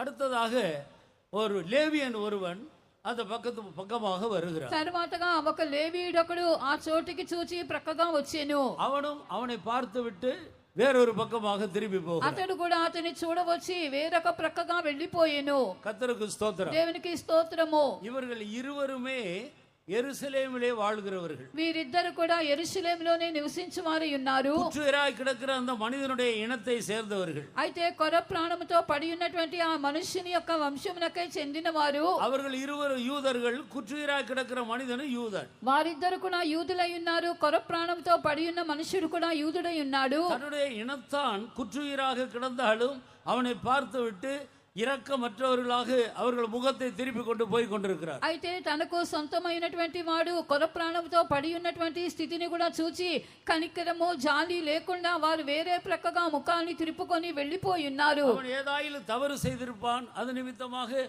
இப்படி கஷ்டப்படுகிறான் என்று சொல்லி அவர்கள் பல காரியங்களை எண்ணிக்கொண்டு உதவி செய்யாமல் போய் கொண்டிருக்கிறார். అతడు ఏదో తప్పిదము చేసి ఉండవచ్చును, అందుచేతనే ఈలాగన పడి ఉన్నాడని చెప్పి ఈలాగన పలు కార్యములు మనసులో వారు తలంచుకొని వారు వేరే ప్రక్కగా వెళ్ళిపోయి. சற்று நேரத்துக்கு பின்பு சமாரியன் ஒருவன் அந்த பக்கமாக வருகிறார். అయితే కొద్ది సమయమునకు పిమ్మట సమరయుడొకడు ఆ త్రోవను వచ్చెను. யூதர்களும் சமாரியர்களும் ஒருவரோடு ஒருவர் சம்பந்தம் கொள்ள மாட்டார்கள். యూదులు సమరయులైనటువంటి వారు ఒకరితో ఒకరు సాంగత్యము చెయ్యరు. யாக்கோபு வெட்டின கிணற்றண்டையிலே கர்த்தராகிய இயேசு கிறிஸ்து உட்கார்ந்து கொண்டிருக்கிறார். యాకోబు త్రవ్వినటువంటి ఆ యొక్క బావి యొద్ద ప్రభువైన యేసుక్రీస్తు కూర్చొని ఉండెను. சமாரியா ஸ்திரீ தண்ணீர் மொண்டு கொள்ள அங்கே வருகிறார். సమయ స్త్రీ ఒకటి నీళ్లు చేదుకొనుటకు అక్కడికి వచ్చెను. எனக்கு தாகத்துக்கு தண்ணீர் தா என்று ஆண்டவர் கேட்கிறார். అప్పుడు యేసు నాకు దాహము నాకు ఇమ్మని చెప్పి ఆమెను అడిగెను. நீ ஒரு யூதனாய் இருக்கிறீர், நான் ஒரு சமாரிய ஸ்திரீ, என்னிடத்தில் நீ எப்படி கேட்கலாம் என்று அவள் சண்டை போடுகிறாள். అయితే ఆమె నీవు ఒక యూదుడవై ఉన్నావు, నేనైతే ఒక సమరయ స్త్రీనై ఉన్నాను,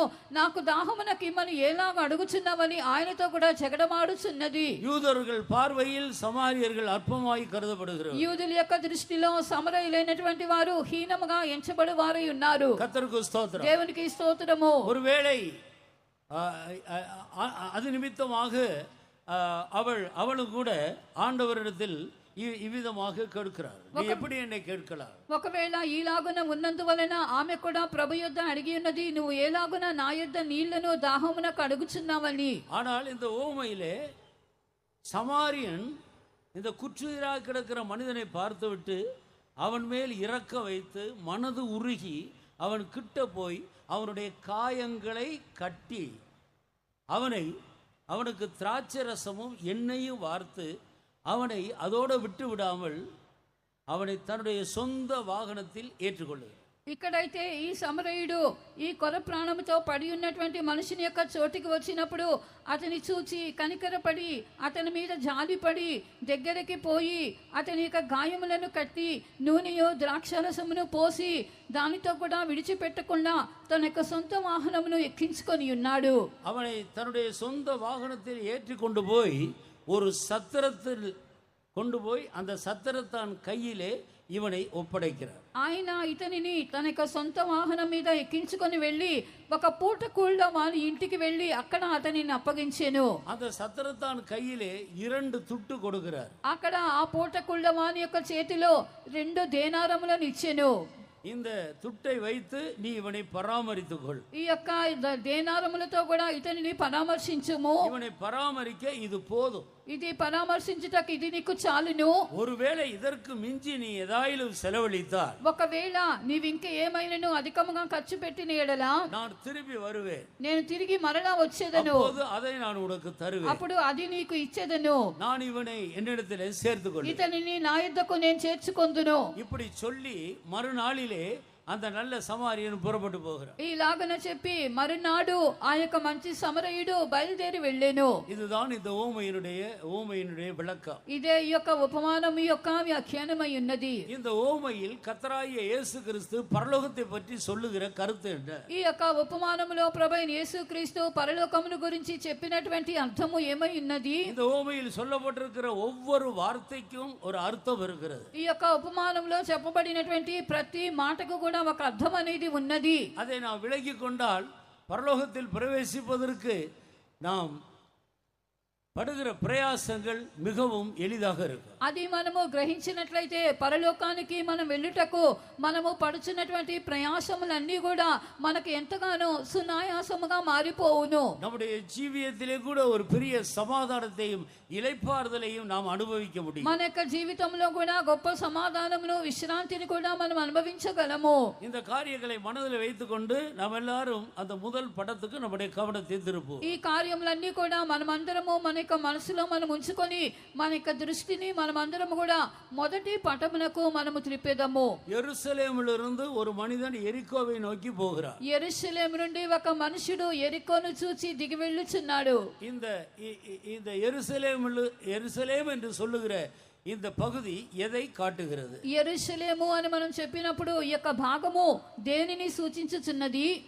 அது மனிதனுடைய ఏదెనిన్ ఆరంభ అనుభవத்தை కాட்டுகிறது. అది మనిషిని యొక్క ఆరంభ స్థితి అయిన ఏదేను యొక్క తోట యొక్క అనుభవమై ఉన్నది. இந்த ஓமை முழு வேதாகமத்தின் சுருக்கமாக இருக்கிறது. ఈ యొక్క ఉపమానం అనేది మన పూర్తి పరిశుద్ధ గ్రంథం యొక్క సంక్షిప్తముగా వ్రాయబడి ఉన్నది. மனிதன் சிருஷ்டிக்கப்பட்டது முதல் மறுபடியுமாக விழுந்து போன மனிதன் எழும்பி எந்த நோக்கத்தோடு ஆண்டவர் மனிதனை சிருஷ்டித்தாரோ அந்த நோக்கத்தை நிறைவேற்றும்படி அவனை சிங்காசனத்தில் உட்கார வைக்கிற வரைக்கும் இந்த ஊமை நமக்கு விளக்கி கொடுக்கிறது. మనుషుడు సృష్టించబడినటువంటి ఆ దినం మొదలుకొని పిమ్మట మనుషుడు పడిపోయిన తర్వాతను ఏలాగన అతను తిరిగి లేవనెత్తి ఉన్నాడో దేవుడు మరలా తన యొక్క ఉద్దేశాన్ని అతనిలో నెరవేర్చి సింహాసనమునకు అతని కొనిపోయి అక్కడ చేర్చువాడై ఉన్నాడో ఆ కార్యమంతా కూడా ఈ యొక్క ఉపమానం అనేది మనకు బయలుపరచుచున్నది. ஆண்டவர் மனிதனை தன்னுடைய சாயலின்படியும் தன்னுடைய ரூபத்தின்படியேயும் தன்னுடைய சொந்த கைகளால் மண்ணை எடுத்து உருவாக்கி அவனுடைய நாசியிலே தன்னுடைய சொந்த சுவாசத்தை ஊதினார், அவன் జీవ ఆత్మ ఆనాడు. మనిషిని దేవుడు తన యొక్క సారూప్యము చొప్పున, తన పోలిక చొప్పున, తన యొక్క సొంత చేతులతో కూడా నేల మంటిని అతడు తీసుకొని మనుష్యుని నిర్మించి అతని యొక్క నాసికానందరములో తన యొక్క సొంత జీవవాయువును ఊదినప్పుడు మనుష్యుడు జీవాత్మ ఆయను. இப்படி மனிதனை ஆண்டவர் சிருஷ்டித்தார். ఇలాగున దేవుడు మనుష్యుని సృష్టించెను. இதை குறித்து அன்னாள் பாடும்போது தீர்க்க தரிசனமாக இந்த முழு ஓமையினுடைய பொருளை 4 ముఖ్యమైన పగదియాగ ప్రీతి పాడుகிறார். దీనిని గురించి హన్నా పాడుచూ ఉండినప్పుడు ఈ యొక్క 4 కార్యములు ముఖ్యమైనటువంటి విషయములన్నీ కూడా చేర్చి ఒక పాటగా ఆమె పాడుచూ ఉన్నది. 1 సాముయేలు 2వ అధ్యాయం 8వ వచనத்திலிருந்து వాసిக்கும்போது, మొదటి సమూయేలు గ్రంథము 2వ అధ్యాయము 8వ వాక్యం నుండి మనం చదువునప్పుడు, அவர் சிறியவனை புழுதியிலிருந்து எடுக்கிறார், ఆయన దరిద్రుడైన వారిని మంటిలో నుండి ఎత్తువాడు, எளியவனை குப்பையிலிருந்து உயர்த்துகிறார், లేమి గలవారిని పెంట కుప్ప మీద నుండి లేవనెత్తువాడు, பிரபுக்களோடு பிரபுக்களாக உட்கார வைக்கிறார், వారిని అధికారులతో కూడా కూర్చుండబెట్టువాడు, அங்கிருந்து மகிமையான சிங்காசனத்தில் இருக்கிற தேவனுக்கு ஒப்பாக கொண்டு போய் సింహాసనத்தில் நிறுத்துகிறார். అక్కడ నుండి కూడా మహిమగల సింహాసనంలో కనబడుచున్నటువంటి దేవునికి పోలినటువంటి వానిగా అక్కడికి వెళ్లి అతని స్వతంత్రింప చేయుచున్నాడు. சிறியவன் எளியவன் பிரபு சிங்காசனத்தில் இருக்கிற ஆளுகை உள்ள ராஜா. దరిద్రులు, లేమి గలవారు, అధికారులు, సింహాసనమందు కనబడుచున్న మహిమగల రాజు. இந்த 4 விதங்களில் இந்த ஓமையை நான் விளக்கி படிக்கலாம். ఈ యొక్క 4 విధాలుగా ఈ యొక్క ఉపమానమును మనం వ్యాఖ్యానించి మనం నేర్చుకొనగలము. எருசலேம் என்று சொல்லுகிறது மனிதனை ஆண்டவர் சிருஷ்டித்த பொழுது அவன் ஏதேனில் இருந்ததான விழுவதற்கு முந்தின நாட்களின் அனுபவத்தை அது காட்டுகிறது. యెరూషలేము అని చెప్పుడు మనుషుడు పడిపోటకు ముందుగా ఏదెనులో అతని కనబడుచున్నటువంటి ఆది అనుభవమును అది సూచించుచు ఉన్నది. அவன் இளைப்பாறுதலோடு இருந்தான், అతడు విశ్రాంతితో కూడా ఉండెను, அவன் சமாதானத்தோடு అతడు సమాధానంతో కనబడెను.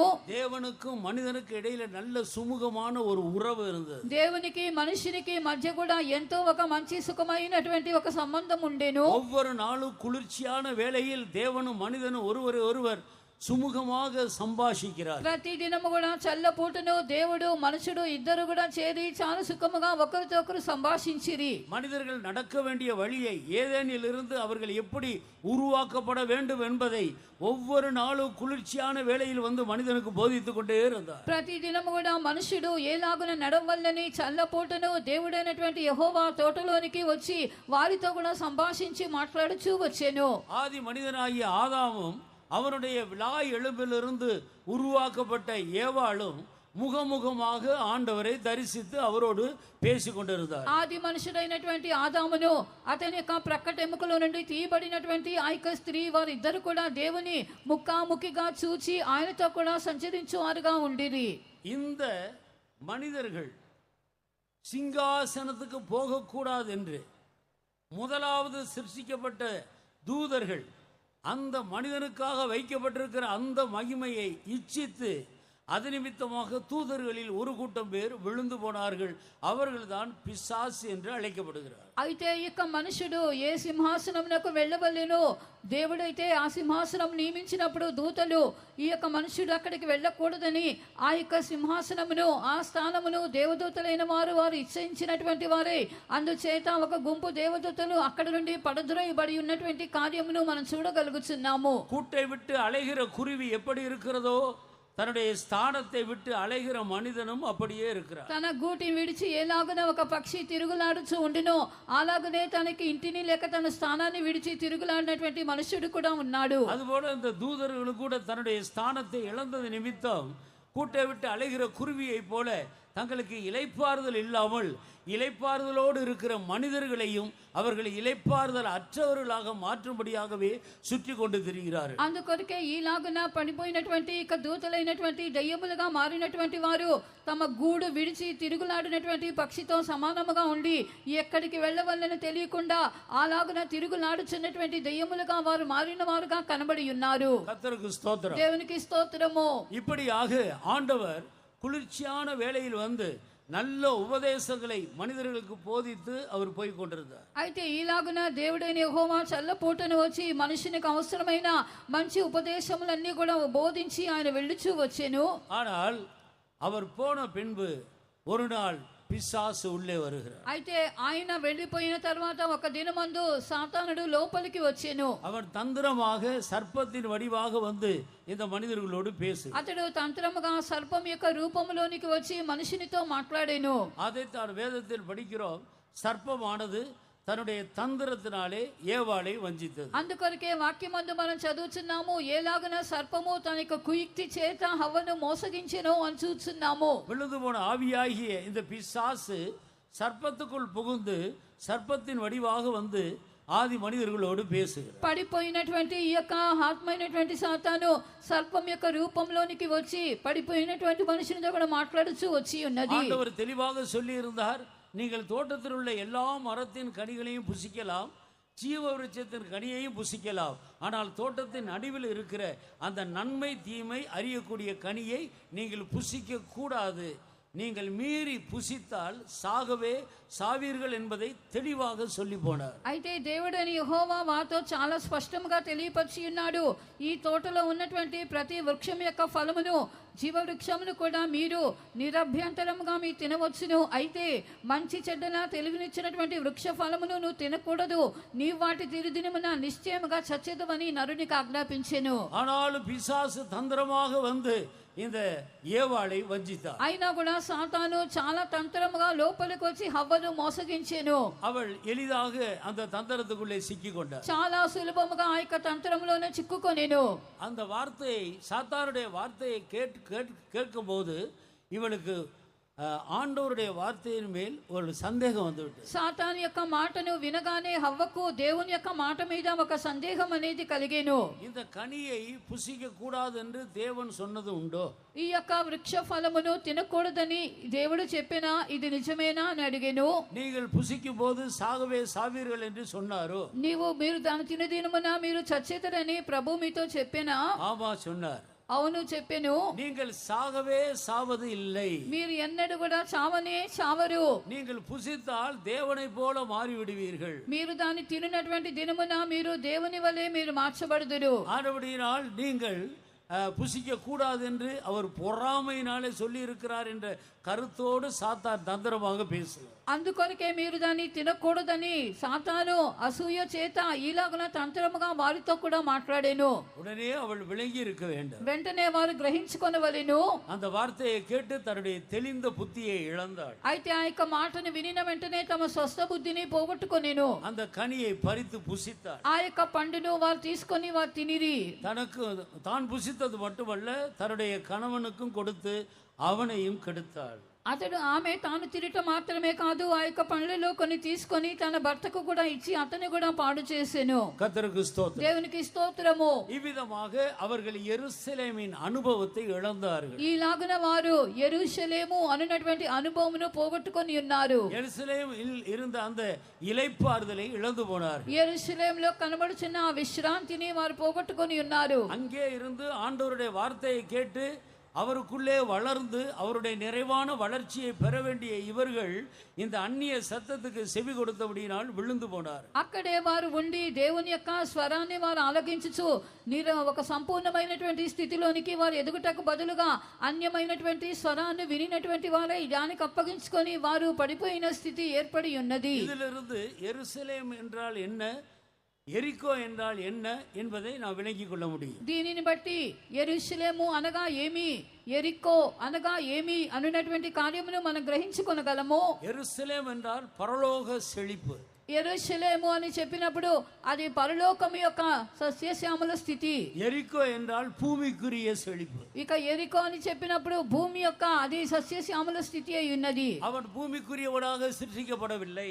అతడైతే భూ సంబంధిగా ఉండటకు సృష్టించబడలేదు. அவன் பரலோகத்துக்குரியவனாகவே சிருஷ்டிக்கப்பட்டான். పరలోకానికి చెందినవానిగానే సృష్టించబడెను. ஆனால் அவன் அந்நிய சத்தத்துக்கு செவி கொடுத்தான். అయితే అన్య స్వరానికి చెవియొగ్గి ఉన్నాడు. அதைத்தான் அவன் எருசலேமிலிருந்து எரிகோவுக்கு போனான் என்று சொல்லப்பட்டது. అందుకొరకే యెరూషలేము నుండి ఎరికోకు వెళ్ళెను అని చెప్పబడి ఉన్నది. தேவனுடைய வார்த்தையை கேட்டு தேவனை அறிகிற அறிவிலே வளர்ந்து தேவன் அவனுக்காக வைத்திருக்கிற அந்த நித்திய ஜீவனை, அந்த மகிமையான சிங்காசனத்தின் ஆளுகையை பெற வேண்டிய மனிதன் சற்று தன்னுடைய செவியை அந்நிய சத்தத்துக்கு திருப்பினபடியினால் இப்போது கள்ளர்கள் ஆகிய பிசாசுடைய கையிலே அவன் సిక్కి కొట్టాడు. దేవుని యొక్క స్వరము మాత్రమే వినుచు ఉండి ఆయనలోని ఎదుగుచున్న వానిగా కనబడవలసినటువంటి అతడైతే అన్య స్వరానికి చోటిచ్చినటువంటి వాడై కొద్దిగా అతడు ఈలాగున ప్రక్కకు తొలగిపోయి సాతాను అన్నటువంటి దొంగల యొక్క చేతిలో చిక్కుకొనిన వానిగా మారిపోయి ఉన్నాడు. பார்வைக்கு நல்லதும் புசிப்புக்கு இன்பமும்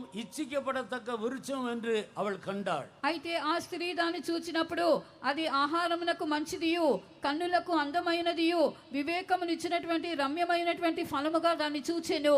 அப்படித்தான் இந்த உலகத்தை நாம் பார்க்கும்போது கண்களின் இச்சை, மாமிசத்தின் இச்சை, ஜீவனத்தின் பெருமை என்கிறதான இந்த உலகத்தின் ஆவி మనిదனை ఉలగத்தின் పక్కం ఇழுக்கிறது. అలాగే ఈ లోకాన్ని మనం చూచినప్పుడు శరీరాశ, నేత్రాశ, జీవపు డంబపు అనునటువంటి ఆత్మలు మనుషుని ఇక లోకము తట్టు అతని లాగివేయచ్చు ఈడ్చుచున్న వారిగా కనబడుచున్నాడు. எப்படி இந்த உலக மாமிச இந்த உலக சந்தோஷத்துக்கு மனிதன் திரும்புகிறானோ அப்போதுதான் அவன் ఎరుషలేமை విட்டு విలగుகிறான். ఎప్పుడైతే మనుషుడు ఈ యొక్క లోక సంతోషమైనటువంటి అనుభవముల తట్టు తిరిగిపోవచ్చున్నాడో అప్పుడే యెరూషలేము నుండి అతడు వెళ్ళిపోవచ్చున్న వానిగా కనబడుచున్నాడు. ఇది పాప సంతోషத்தை காட்டுகிறது. ఇది పాప సంతోషాన్ని బయలుపరుచుచున్నది. యెరూషలేం పరిశుద్ధ సంతోషத்தை காட்டுகிறது. యెరూషలేం అనేది పరిశుద్ధ సంతోషమై ఉన్నది. పరిశుద్ధத்தில் உள்ள சந்தோஷம் அது மனிதனுடைய அறிவுக்கு எட்டாத அளவுக்கு அது ஆழமானது, உயரமானது, விசாலமானது. పరిశుద్ధతను గురించినటువంటి ఆ యొక్క సంతోషం అనేది మనిషి యొక్క జ్ఞానమునకు అతీతమైనటువంటి సంతోషమై ఉన్నది. అది మన జ్ఞానానికి మించినది, అది ఎంతో పరిశుద్ధమైనది, అది ఎంతగానో విశేషమైనదిగా కనబడుచు ఉన్నది. పాప సంతోషం నిరంతరమైనదల్ల, అది సற்று நேர సంతోషం. పాప సంతోషం అనేది నిరంతరమైనది కానే కాదు, అదంతా కూడా కొద్ది కాలపు తాత్కాలిక సంతోషమై ఉన్నది. ஒரு நல்ல ஸ்வீட்டை சாப்பிட்டால் தொண்டை வரைக்கும் தான், அதுக்கு பிறகு அதோட முடிந்து விடும். ఒక మంచి మనము మిఠాయిని తినినట్లయితే అది మన యొక్క గొంతులోనికి దిగినంత వరకే దానిక మధురమైనది, దాని తర్వాత ఏమీ ఉండదు. ஒவ்வொரு பாவமும் அப்படித்தான். ప్రతి పాపము కూడా అలాగనే ఉన్నది. சற்று நேர சந்தோஷம், అదంతా కూడా కొద్ది కాల అల్పకాల సంతోషము, அதன் பிறகு மிகுந்த வேதனை. దాని తర్వాత మిక్కిలి వేదన. எருசலேமிலே நிலைத்திருக்க வேண்டிய மனிதன் இப்பொழுது உலகத்தின் பக்கம் திரும்பினபடியினால் சாத்தான் அவனை வஞ்சிக்கிறான். యెరూషలేములో నిలిచి ఉండవలసిన మనుషుడు లోకము తట్టు ఇప్పుడు తిరిగి ఉన్నందున సాతాను అతనిని మోసగించెను. சாத்தானுடைய கையிலே அவன் சிக்கிக் கொள்ளுகிறான். సాతాను యొక్క చేతిలో అతడు చిక్కుకొనెను. அதைத்தான் அடுத்த படத்திலே நான் பார்க்கிறோம். అదే మనము తర్వాత పట్టంలో మనం చూస్తున్నాము. கர்த்தருக்கு ஸ்தோத்திரம். దేవునికి స్తోత్రము. கள்ளர்கள் கையிலே சிக்கிக் கொள்ளுகிறான். అతడు యొక్క దొంగల చేతిలో చిక్కుకొనెను. பாவத்திலே சிக்கிக் கொள்ளுகிறான். పాపములో చిక్కుకొనెను. பாவத்தை 3 பகுதியாக வேதத்தில் நாம் பிரித்து படிக்கிறோம். పాపమును మనము 3 భాగములుగా విభాగించి మనం చదవగలము. அதைத்தான் வேதம் உலகம் என்று சொல்லுகிறது. అదే వాక్యం అనేది లోకము అని చెప్పుచున్నది. உலகம் என்றால் இந்த பூமி என்று நாம் யோசிக்க கூடாது. ఈ లోకము అంటే ఈ భూమి అని మనం తలంచకూడదు. ஒரு பக்கத்தில் அது பூமியாக இருந்தாலும் மற்றொரு பக்கத்தில் அதனுடைய உண்மையான அர்த்தம் இந்த 3 பாவங்களையும் தான் உலகம் என்று வேதம் சுட்டி காட்டுது. అయితే ఒకవైపున అది భూమి అయి ఉన్నది, అయినా కూడా వాక్యం మనకు తెలియపరుచుచున్నది ఇక 3 పాపములు చేరే ఆ యొక్క లోకము అని పిలువబడుచున్నది. கண்களின் இச்சை, అది నేత్రాశ ఉన్నది, மாமிச இச்சை, శరీరాశ ఉన్నది, ஜீவனத்தின் பெருமை, జీవపు డంబమై ఉన్నది. இந்த 3ம் தான் உலகம். ఈ 3 చేరే లోకమై ఉన్నది. இந்த 3க்கும் தான் பிசாசு அதிபதியாக இருக்கிறார். ఈ యొక్క 3ంటికే సాతాను అధిపతి అయి ఉన్నాడు. இதோ உலகத்தின் அதிபதி வருகிறார். ఇదిగో లోకాధికారి వచ్చుచున్నాడు. அப்படி என்றால் இந்த பூமிக்கு அதிபதி என்ற அர்த்தம் அல்ல. అనగా ఈ యొక్క భూమికి అధిపతి అనే అర్థము కాదు. பூமியும் அதன் நிறைவும் கர்த்தருடையது. భూమియు దాని యొక్క సంపూర్ణతయు కూడా యెహోవావే. ஆதியாகமம் 1ஆம் அதிகாரம் 1வது வசனத்திலே ఆదిயிலே దేవుని వానத்தையும் భూమిயையும் సృష్టించారు. ఆది కాండము 1వ అధ్యాయము 1వ వాక్యంలో చదివినప్పుడు ఆది యందు దేవుడు ఆకాశమును భూమిని సృజించెను. வானம், பூமி, சமுத்திரம் அனைத்துக்கும் ஆண்டவரே அதிபதியாக இருக்கிறார். ఆకాశమునకును భూమికిని సముద్రమునకును అన్నిటికిని మన ప్రభువే అధిపతి అయి ఉన్నాడు. அவர் சகலவற்றையும் சிருஷ்டித்த சிருஷ்டிகர்த்தர். ఆయన సమస్తము సృష్టించిన సృష్టికర్త. ஆனபடியால் பிசாசு இவைகளுக்கு அதிபதி அல்ல, இவைகளில் காணப்படுகிற பாவத்துக்கு அதிபதியாக இருக்கிறான். అయితే సాతాను వీటికి అధికారి కాడు గాని వీటి వెనక కనబడుచున్న ఆ పాపమునకి అధికారి అయి ఉన్నాడు. மனிதனாய் வெளிப்பட்ட கர்த்தராகிய இயேசு சொன்னார், இதோ உலகத்தின் அதிபதி வருகிறார். మనిషినిగా బయలుపడినటువంటి ప్రభువైన యేసుక్రీస్తు చెప్పుచున్నాడు, ఇదిగో లోకాధికారి వచ్చుచున్నాడు, அவனுக்கு என்னிடத்தில் ஒன்றுமில்லை, నాతో వానికి సంబంధం ఏమీయూ లేదు, ఏమీయూ అతనిది నా యొద్ద లేదు. 3 பாவங்களில் ஒன்றும் எனக்குள்ள இல்லை. ఈ 3 పాపముల్లో ఏది కూడా నా యొద్ద లేదు. கண்களின் இச்சை இல்லை, నేత్రాశ లేదు, ஜீவனத்தின் பெருமை இல்லை, జీవపు డంబము లేదు, மாமிச இச்சை இல்லை, శరీరాశ లేదు. ஆனபடியால் அவன் வந்தால் வரட்டும், కావాలంటే అతడు వచ్చినట్లయితే రానిమ్ము.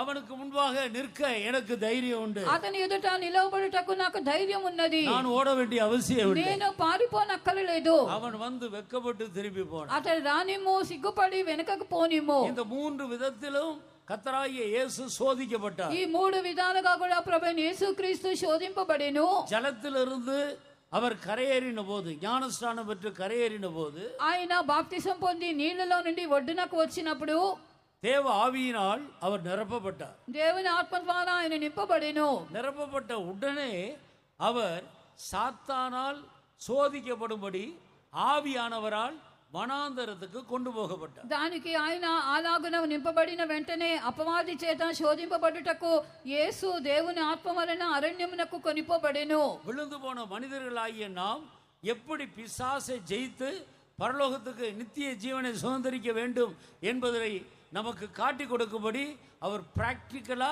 இந்த பூமியில் வந்து நமக்கு ஒரு நல்ல மாதிரியான ஜீவியத்தை வைத்து போனார். పడిపోయినటువంటి మనుషులమైన మనము ఎలాగున మనము లేచి నిత్య జీవమును స్వతంత్రించుకొని వారసులుగా మనము మారవలెనో యేసు ప్రభు యొక్క కార్యములన్నిటిని కూడా తన యొక్క జీవితంలో ఆయన అభ్యసించి వాటిని మనకు తెలియపరిచి ఉన్నాడు. கர்த்தருடைய பரிசுத்த நாமத்துக்கு மகிமை உண்டாகட்டும். దేవుని యొక్క పరిశుద్ధ నామమునకు మహిమ కలుగును గాక.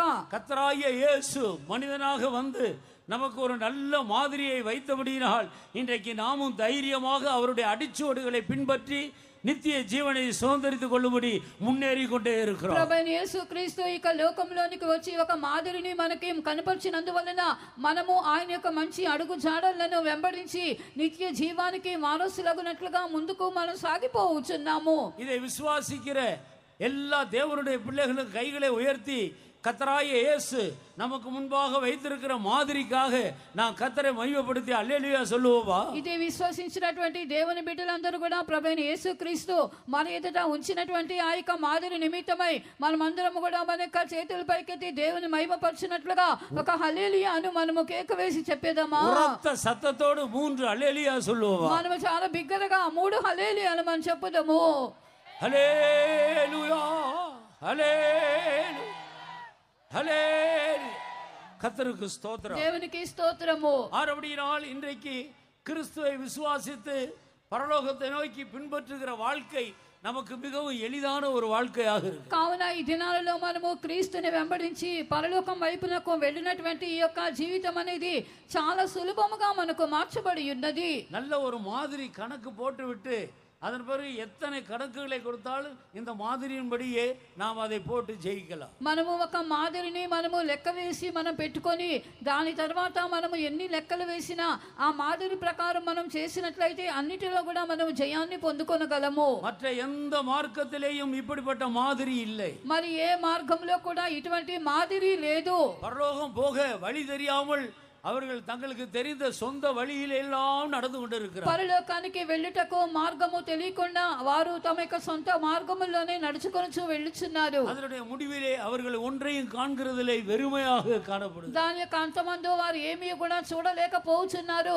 శూన్య స్థితి వారిలో కనబడుచు ఉన్నది. ஆனால் கிறிஸ்துவ மார்க்கம் புதிதும் ஜீவனுமான மார்க்கம். అయితే క్రైస్తవ మార్గమైనది నూతనమైనది జీవము గలదియునైన మార్గమునై ఉన్నది. இது புதியது, இதிலே ஜீவன் இருக்கிறது. ఇది నూతనమైనది, దీనిలో జీవం అనేది ఉన్నది. ஆனபடியால் இது வெற்றியுள்ள ஒரு வாழ்க்கையை நமக்கு தருகிறது. కాబట్టి ఇది మనకు జయకరమైనటువంటి జీవితాన్ని మనకు అనుగ్రహించుచున్నది. ஏன் இது புதிய மார்க்கம்? ఎందుకొరకు ఇది నూతన మార్గము? ஏன் இது ஜீவனுள்ள மார்க்கம்? ఎందుకు ఇది జీవము గల మార్గము? மற்ற மார்க்க தலைவர்கள் எல்லாம் பூமியிலிருந்து உண்டானவர்கள். మిగిలినటువంటి మార్గం యొక్క నాయకులందరూ కూడా భూలోకం నుండి కలుగజేయబడిరి. இயேசு கிறிஸ்துவோ வானத்திலிருந்து வந்த கர்த்தர். యేసు క్రీస్తు అయితే పరలోకం నుండి దిగి వచ్చినటువంటి ప్రభువు.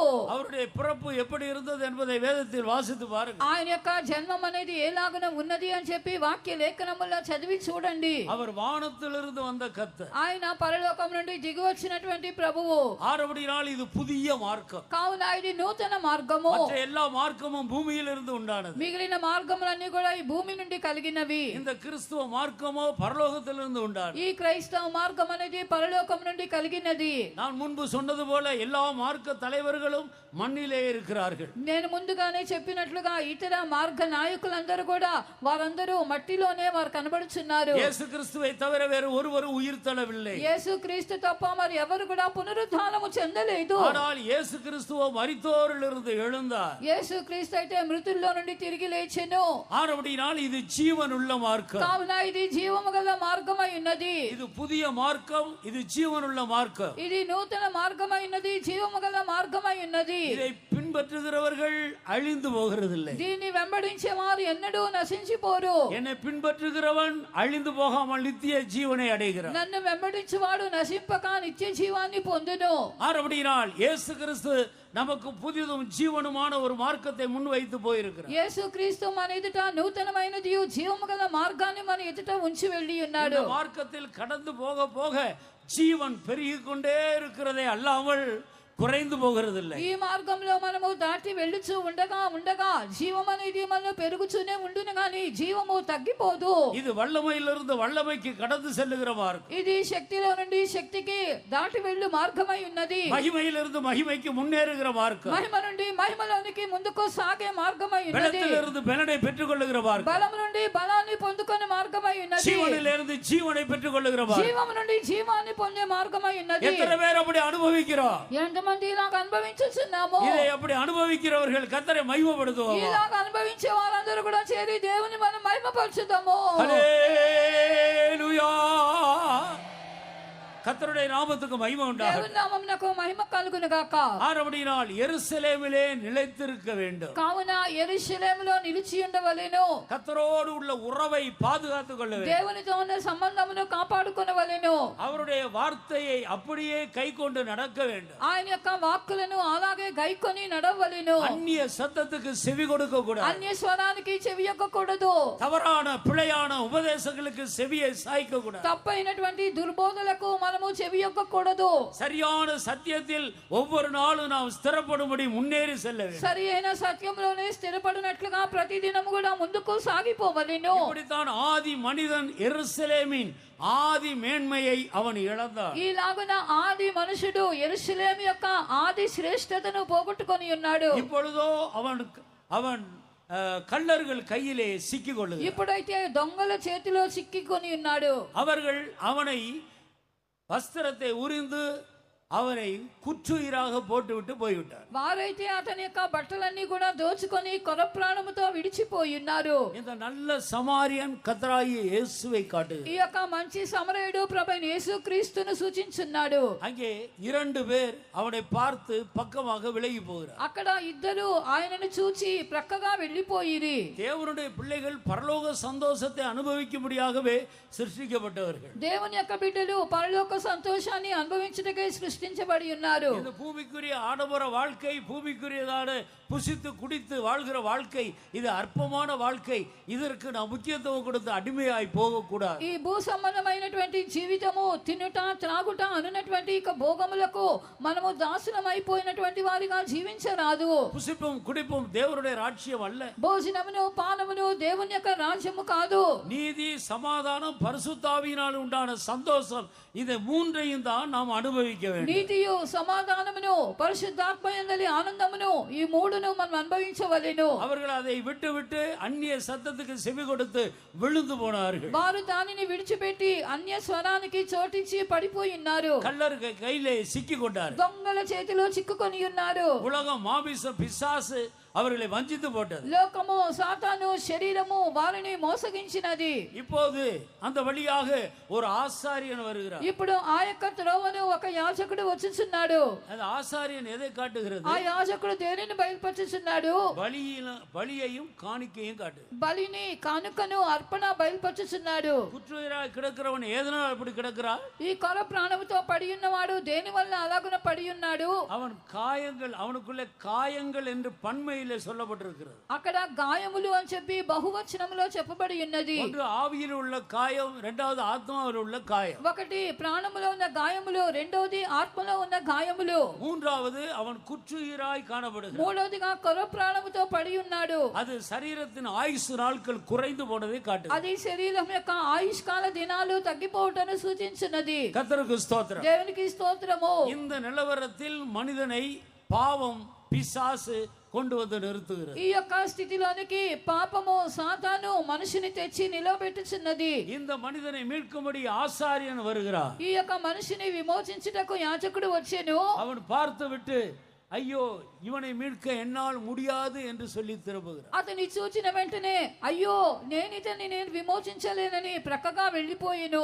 பலியினாலும் காணிக்கையினாலும் பாவம் நிவர்த்தியாவதில்லை. బలి ద్వారాను, అర్పణలు, కానుకల ద్వారాను పాప నివారణ కలగలేదు. மனிதன் செய்த பாவத்துக்காக மிருகங்களை பலி செலுத்தி பாவத்திலிருந்து விடுதலையை பெற முடியாது. మనుషుడు చేసినటువంటి పాపముల కొరకు మృగములను, జంతువులను బలిగా అర్పించి పాప ప్రాయశ్చిత్తము చేయలేరు. பழைய ஏற்பாட்டு பலியினாலே மனிதனுடைய பாவங்கள் மூடப்பட்டன, அவைகளை மன்னிக்கப்படவில்லை. పాత నిబంధన కాలపు బలుల ద్వారా మనుషుని యొక్క పాపములు కప్పబడి ఉన్నవి కానీ మనుషుని యొక్క పాపములు క్షమింపబడలేదు. கர்த்தராகிய இயேசு கிறிஸ்து ரத்தம் சிந்தின பிறகுதான் பழைய ஏற்பாட்டு காலத்தில் உள்ளவர்கள் பாவங்கள் கூட மன்னிக்கப்படுது. అయితే ప్రభువైన యేసు క్రీస్తు తన రక్తాన్ని చిందించినందువలన పాత నిబంధన కాలంలో ఉన్న మనుషుల యొక్క పాపములు కూడా క్షమింపబడినవి. ஆனபடியால் பலி காணிக்கையினால் ஒரு மனிதனுடைய பாவமும் நிவர்த்தி ஆகாது. కాబట్టి బలి ద్వారాను, అర్పణ ద్వారాను ఒక మనుషుని యొక్క పాపం అనేది నివారణ కలగదు.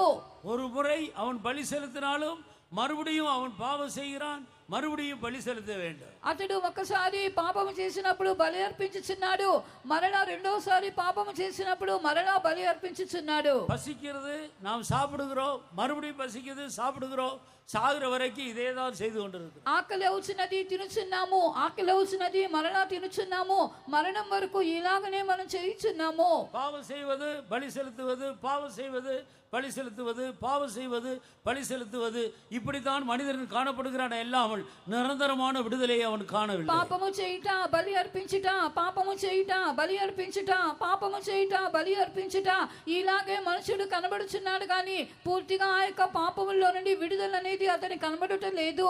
ஆனபடியால் ஆசாரியன் விலகி போகிறார். కావున యాజకుడు ప్రక్కగా వెళ్ళిపోవచ్చున్నాడు. அடுத்ததாக ஒரு லேவியன் வருகிறார். తర్వాతగా ఒక లేవీయుడు వచ్చుచున్నాడు. லேவியன் எதை காட்டுகிறது? లేవీయుడు అనగా దేనిని బయలుపరచుచున్నది? சட்ட திட்டங்கள், பிரமாணங்களை காட்டுகிறது. అతడు చట్టములను, ఆజ్ఞలు, విధులైనవి. சட்ட திட்டங்களும் பிரமாணங்களும் மனிதனை பாவத்திலிருந்து விடுதலை ஆக்குவதில்லை. చట్టములు, విధులు, ఆజ్ఞలు మనిషిని పాపము నుండి విడుదల చేయలేవు. அவன் பாவத்தில் விழுந்து கிடக்கிறார். అతడు పాపములో పడి ఉన్నాడు. தாவீது தன்னுடைய விழுகையை குறித்து சொல்லும்போது, நான் உளையான சேற்றிலும் பயங்கரமான குழியிலும் கிடக்கிறேன் என்று சொல்லுகிறார். దావీదు రాజు తన యొక్క పడిపోయిన స్థితిని గురించి చెప్పినప్పుడు, నాశనకరమైనటువంటి గుంటలోను, జిగటగల దొంగ ఊబిలోను నేను పడి ఉన్నాను అని చెప్పాను.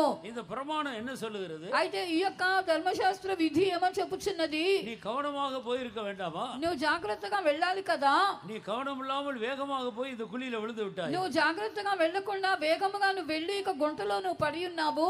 நீ தெளிந்த புத்தியை இழந்து விட்டாய். నీ స్వస్థ బుద్ధిని పోగొట్టుకొని ఉన్నావు. நீ கவனம் இல்லாமல் போய் விட்டாய். నీవైతే జాగ్రత్తగా లేకుండా వెళ్ళిపోతివి. இப்படி பிரமாணத்தை பேசிக்கொண்டு இருக்கிறார். ఈలాగన ధర్మ విధిని మాట్లాడుచున్నారు. இந்த பிரமாணத்தினால மனிதன் மீட்கப்பட முடியாது. మనుషుడు ఇక ధర్మ విధి వలన విమోచింపబడలేడు. விழுந்து குழியில விழுந்து கிடக்கிற அவனை குழியில விழுந்து அவனை தூக்குவதற்கு என்ன வழியோ அதை செய்ய வேண்டும். మా గుంటలో పడిపోయినటువంటి మనిషిని ఎలాగన గుంటలోనికి దిగి అతని పైకి లేవనెత్తగలడో ఆ చేయవలసినటువంటి మార్గమును అతడు చేయవలసి ఉన్నది. எல்லா மார்க்கங்களும் இன்றைக்கு பிரமாணங்களை தான் சொல்லுகிறது. అన్ని మార్గాలు కూడా ఈ దినాలలో విధులను, ఆజ్ఞలనే చెప్పుచున్నది. ஆனபடியால் லேவியன் பார்த்துவிட்டு, என்ன உன்னை மீட்க என்னால் முடியாது என்று அவன் இன்னொரு பக்கம் ஒதுங்கி போகும். అయితే లేవీయుడు దాన్ని చూచి నేను నిన్ను విమోచించలేను అని చెప్పి వేరొక త్రోవను వెళ్ళిపోయెను. இப்பொழுது சமாரியன் வருகிறான். ఇప్పుడు సమరయుడు వచ్చుచున్నాడు. அவன் வந்து குற்றுயிராய் கிடக்கிற மனிதனை பார்க்கிறான். కొర ప్రాణంతో పడి ఉన్నటువంటి మనిషిని అతడు చూచెను. அவனாலே அவனை பார்த்த உடனே அவனை விட்டு போக முடியவில்லை. అయితే అతని చూచిన వెంటనే వదిలిపెట్టి వెళ్ళుటకు మనసు లేకపోయెను. அவனை காண்கிறான். అతని చూచెను. அவன் மேல் மனது உருகுகிறான். అతని మీద జాలి పడిను. அவன் கிட்ட போகிறான். దగ్గరికి పోయెను. அவனுடைய நிர்பந்தமான நிலவரத்தை கண்டு அவனுடைய இருதயம் உடைந்து உருகுகிறது. అతని యొక్క దౌర్భాగ్యమైన స్థితిని చూచి అతని యొక్క హృదయం అనేది పగిలిపోయినది, హృదయము కరిగిపోయినది. அவன் என்ன வேலையாக போக வந்தானோ தெரியாது. ఏ పని మీద ఆ త్రోవను వెళ్ళుచున్నాడో తెలియదు. ஆனால் அவனுக்குள்ள இருக்கிற மன உருக்கம் இந்த மனிதன் பக்கமாக இழுக்கப்பட்டது. అయితే అతనిలో కనబడుచున్నటువంటి ఆ యొక్క నలిగినటువంటి మనసు అనేది అది అతని వైపునకు దగ్గరికి ఆకర్షించినది. அவன் கிட்ட வந்து அவருடைய நிலவரங்களை காணுகிறான். దగ్గరికి పోయి అతని యొక్క పరిస్థితిని చూచెను.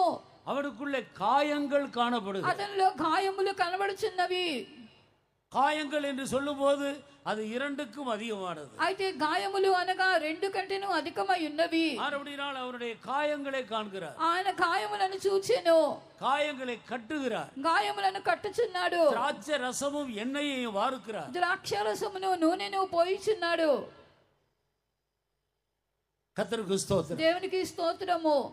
இந்த காயங்கள் எதை காட்டுகிறது? ఈ గాయములు దేనిని బయలుపరుచుచున్నవి? மனிதனுடைய உள்ளான காயம், మనిషిని యొక్క అంతరంగ గాయములు, அவருடைய ஆத்மாவில் காணப்படுகிற காயம். అతని యొక్క ప్రాణమందు కనబడుచున్న గాయములు. இரண்டு விதத்தில் மனிதன் காயப்பட்டிருக்கிறார். రెండు విధాలుగా మనుషుడు గాయములంది ఉన్నాడు. ஒன்று ஜென்ம பாவம், ఒకటి అతని యొక్క జన్మ పాపము, இன்னொன்று கர்ம பாவம். రెండవది అతని యొక్క కర్మ క్రియల పాపము. இரண்டை தான் இரண்டு காயங்கள் என்று வேதம் சொல்லுகிறது. ఈ రెండు కూడా రెండు గాయములు అని వాక్యం చెప్పుచున్నది. ஆரவடியால் முதலாவது அவருடைய காயங்களை கட்ட வேண்டும். మొట్టమొదట అతని యొక్క గాయములను కట్టవలెను. அதன் பிறகு குற்றுயிராய் கிடக்கிற அந்த மனிதனுக்கு ஒரு ஜீவன் உண்டாகுவதான வழி உண்டாகிறது. తర్వాత కొర ప్రాణంతో పడి ఉన్నటువంటి మనిషినికి జీవము కలుగునటువంటి మార్గమును కనపరచవలెను. இந்த இரண்டு காயங்கள் எது? ఈ రెండు గాయములు ఏమై ఉన్నవి? ஒன்று அவனுடைய ஜென்ம பாவம், ఒకటి అతని యొక్క జన్మ పాపమై ఉన్నది. இன்னொன்று அவன் கிரியைகளினால் செய்த அறிவு வந்து செய்ததான కర్మ పాపం. రెండవదిగా అతని క్రియల వలన అతనికి తెలిసిన తర్వాత ఆ జ్ఞానాన్ని పొందిన తర్వాత చేసినటువంటి కర్మ పాపమై ఉన్నది. அவருடைய ஆத்மாவிலே இந்த இரண்டு காயங்களாகிய பாவங்கள் காணப்படுகிறது. అతని యొక్క ప్రాణమందు ఇక రెండు విధమైనటువంటి గాయములైన పాపములు కనబడుచున్నవి. இது நிமித்தமாக அவனுடைய ஆயுசு நாட்கள் குறுகி போகிறது. దీనిని బట్టి అతని ఆయుష్కాల దినాలనేవి తగ్గిపోవచ్చు ఉన్నవి. நீங்கள் சாமுவேலின் புத்தகத்தை எடுத்து படித்தால், మీరు సమూయేలు గ్రంథాన్ని చదివినట్టయితే ஏலியினுடைய நாட்களில் எப்படி மனிதர்களுடைய பாவத்து நிமித்தம் அவர்களுக்கு ஆயுசு நாட்கள் குறுகி போயிற்று என்று நாம் நன்றாக அறியலாம். ఏలి యొక్క దినములలో ఏలాగున వారు చేసినటువంటి పాపములు బట్టి వారి యొక్క ఆయుష్కాలము తగ్గిపోయి ఉన్నదో చూడగలుగుచున్నాము. மனிதன் சாகும்படி சிருஷ்டிக்கப்பட்டவன் அல்ல. మనుషుడైతే చనిపోటకు సృష్టించబడిన వాడు కాడు. தேவன் எப்படி நித்தியரா இருக்கிறாரோ அதே போல மனிதனும் நித்திய காலமாய் ஜீவிக்கும்படி சிருஷ்டிக்கப்பட்டவன். దేవుడు ఎలాగూ నిత్యుడిగా కనబడుచున్నాడో మనుషుడు కూడా నిత్యానిత్యముగా కనబడవలనే సృష్టించబడెను. அவன் பாவம் செய்தது நிமித்தம் இரண்டு மரணம் அவனுக்குள்ளே பிரவேசித்தது. పాపము చేయటం వలన రెండు మరణములు అతనిలోనికి ప్రవేశించెను. ஒன்று ஆத்ம மரணம், ఒకటి అతని యొక్క ప్రాణములో మరణము, இன்னொன்று சரீர மரணம். రెండవది శరీర మరణము. இந்த இரண்டு மரணத்திலிருந்து மனிதன் மீட்கப்பட வேண்டும். ఈ రెండు మరణము నుండి మనుషుడు విమోచింపబడవలెను. இந்த இரண்டு மரணங்களும் மனிதனை சிருஷ்டிக்கும் போது ஆண்டவர் அவனுக்கு கொடுத்தது அல்ல. ఈ రెండు మరణములు దేవుడు మనిషిని సృష్టించినప్పుడు అతనికి ఇచ్చినవి కావు. அவன் செய்த பாவத்து நிமித்தம் அவனுக்குள்ளே சம்பவித்தது. అతడు చేసిన పాపముల వల్ల ఇది వారికి సంభవించెను. பாவம் செய்கிற ஆத்மாவே சாகும். పాపము చేయనటువంటి ప్రాణమే చనిపోవును. ஆறுபடியினால் ஒன்று ஆத்ம மரணம், ఒకటి ఆత్మలో మరణము, அதை இரண்டு காயங்கள் என்று நாம் காணலாம். అది రెండు గాయములు అని చూడగలము. ஒன்று அவனுடைய ஜென்ம பாவம், ఒకటి అతని యొక్క జన్మ పాపము, அதுதான் ஆதாமுடைய கீழ்ப்படியாமை, అదే ఆదాము యొక్క అవిధేయత, அதுதான் பாவத்துக்கு அஸ்திவாரம். అదే పాపములకు పునాది అయి ఉన్నది. கட்டடத்துக்கு அஸ்திவாரம் உண்டு, அதன் மேல் காணப்படுகிற சுவர் உண்டு. ఒక కట్టడమునకు పునాది ఉన్నది, దాని పైన మనకి కనబడినటువంటి గోడ ఉన్నది. அஸ்திவாரம் எப்போதும் மறைந்திருக்க, வெளியே காணாது. పునాది అనేది మనకి కనబడదు, ఎల్లప్పుడూ మరుగై ఉండును. ஆனால் வெளியே காணப்படுகிறதான சுவரை நாம் காண முடியும். అయితే బయట కనబడుచున్న గోడనే మనం చూడగలము. அதே போலதான் மனிதனுடைய ஜென்ம பாவம் என்று சொல்லுகிறது, அவனுக்குள்ள மறைந்திருக்கிற அஸ்திவாரமான பாவம். అలాగే మనుషుని యొక్క జన్మ పాపం అని చెప్పున్నది అతనిలో మరుగై కనబడుచున్నటువంటి పునాది అయిన పాపమై ఉన్నది. இது பிறக்கும் போதே ஒரு மனிதனோடு கூட வருகிற பாவம். ఇది జన్మించినప్పుడే మనుషునితో కూడా వచ్చినటువంటి పాపమై ఉన్నది. ஒரு காரியத்தை நான் விலகிக் கொள்ள வேண்டும். ఒక కార్యాన్ని మనం గ్రహించవలెను. பாவம் செய்கிறபடினாலே மனிதன் பாவி ஆகிறது இல்லை. పాపము చేయటం వల్ల మనుషుడు పాపిగా మారుటలేదు. அவன் பாவியா இருக்கிறதுனால பாவம் செய்கிறான். పాపిగా ఉన్నందువలనే పాపము చేయుచున్నాడు. நான் துர்க்குணத்தில் உருவானேன், என் தாய் என்னை பாவத்திலே கர்ப்பம் தரித்தாள். నేను పాపములోనే నేను జన్మించితిని, నా తల్లి కూడా పాపములోనే నన్ను గర్భమున ధరించెను. ஆனபடி நான் பிறக்கும் போதே மனிதன் பாவத்திலே பிறக்கிறான். కాబట్టి జన్మించినప్పుడే మనుషుడు పాపములోనే జన్మించుచున్నాడు. அவனுடைய சரீர வளர்ச்சிக்கு ஏற்ற விதத்தில் அவன் பாவத்தை வெளிப்படுத்து. అతడు తన యొక్క శరీర ఎదుగుదలకు తగినట్టుగానే పాపమును బయలుపరుచుచున్నాడు. கை குழந்தை எடுத்துக்கொள்ளுங்கள். మీరు ఒక చంటి బిడ్డను తీసుకోనండి. ஏதாயிலும் ஒரு பொருளை அதன் கையில கொடுத்து விட்டு திரும்பி வாங்கினார். ఏదైనా ఒక వస్తువు వాళ్ళ చేతికిచ్చి తిరిగి తీసుకున్నట్లయితే, இந்த நவீன காலத்திலே செல்போன் கொடுத்து விட்டு திரும்ப அதை வாங்குங்கள். ఈ యొక్క నవీన ఆధునిక కాలములో ఒక సెల్ ఫోన్ ఇచ్చి ఆ చిన్న బిడ్డకు మరలా తీసుకోనండి. அந்த பிள்ளை உயிர் போகிறது மாதிரி கத்துகிறது. ఆ యొక్క బిడ్డ అయితే ప్రాణం పోవునట్లుగా కేక వేయును. கைய காலை போட்டு ஆட்டுகிறார். చేతులు కాళ్ళను కూడా ఆడించుచు కేకలు వేయును. அழுகிறார். ఏడ్చును. தாய் அந்த குழந்தையை தன் மேல் வைத்துக் கொண்டிருந்தால் முடியை பிடித்து இழுக்கிறார். ఒకవేళ ఆ యొక్క బిడ్డను తల్లి ఎత్తుకొని ఉన్నట్లయితే తల్లి తల వెంట్రుకలు పట్టుకొని లాగును, அடிக்கிறார், కొట్టును. இப்படி செய்ய வேண்டும் என்று அவனுக்கு சொல்லிக் கொடுத்தது யார்? ఈలాగున చేయవలనని ఆ బిడ్డకు చెప్పినది ఎవరు?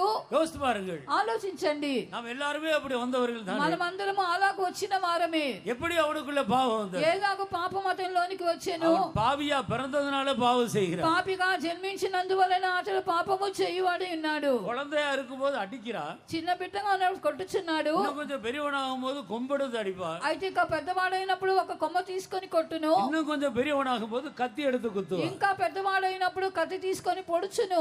கிரியைகளில வித்தியாசம் இருக்கிறது, ஆனால் உள் கருத்து ஒன்றுதான். క్రియలలో తేడా కనబడుచున్నది కానీ లోపల అర్థం అనేది ఒకటై ఉన్నది. இந்த கீழ்ப்படியாமையின் பாவம் தான் ஜென்ம பாவம். ఈ యొక్క అవిధేయత పాపం అనేది జన్మ పాపమై ఉన్నది. அதன் பிறகு நமக்கு அறிவு வந்து, அதன் பிறகு நாம் செய்கிற ஒவ்வொரு பாவமும் இந்த அஸ்திபாரத்தின் மேல் கட்டப்படுகிற ஒவ்வொரு கல்லாக இருக்கிறது. దాని తర్వాత మనకి జ్ఞానం వచ్చిన తర్వాత మనం చేయనటువంటి ప్రతి పాపం అనేది ఈ యొక్క పునాది మీద మనం ఎలాగున రాళ్లు పెట్టి కట్టుచున్నామో అటు విధముగా కనబడుచున్నది. பொய் சொல்லும் போது ஒரு கல் வைக்கிறோம். అబద్ధం ఆడినప్పుడు ఒక రాయి పెట్టుచున్నాము. ஏற்கனவே அஸ்திபாரம் இருக்கிறது. ముందుగానే పునాది ఉన్నది. இப்போது சுவர் கட்டுவதற்கு தடை இல்லை, தாமதம் இல்லை. ఆ గోడ కట్టుటకు ఏ ఆటంకము లేదు, ఆలస్యము లేదు.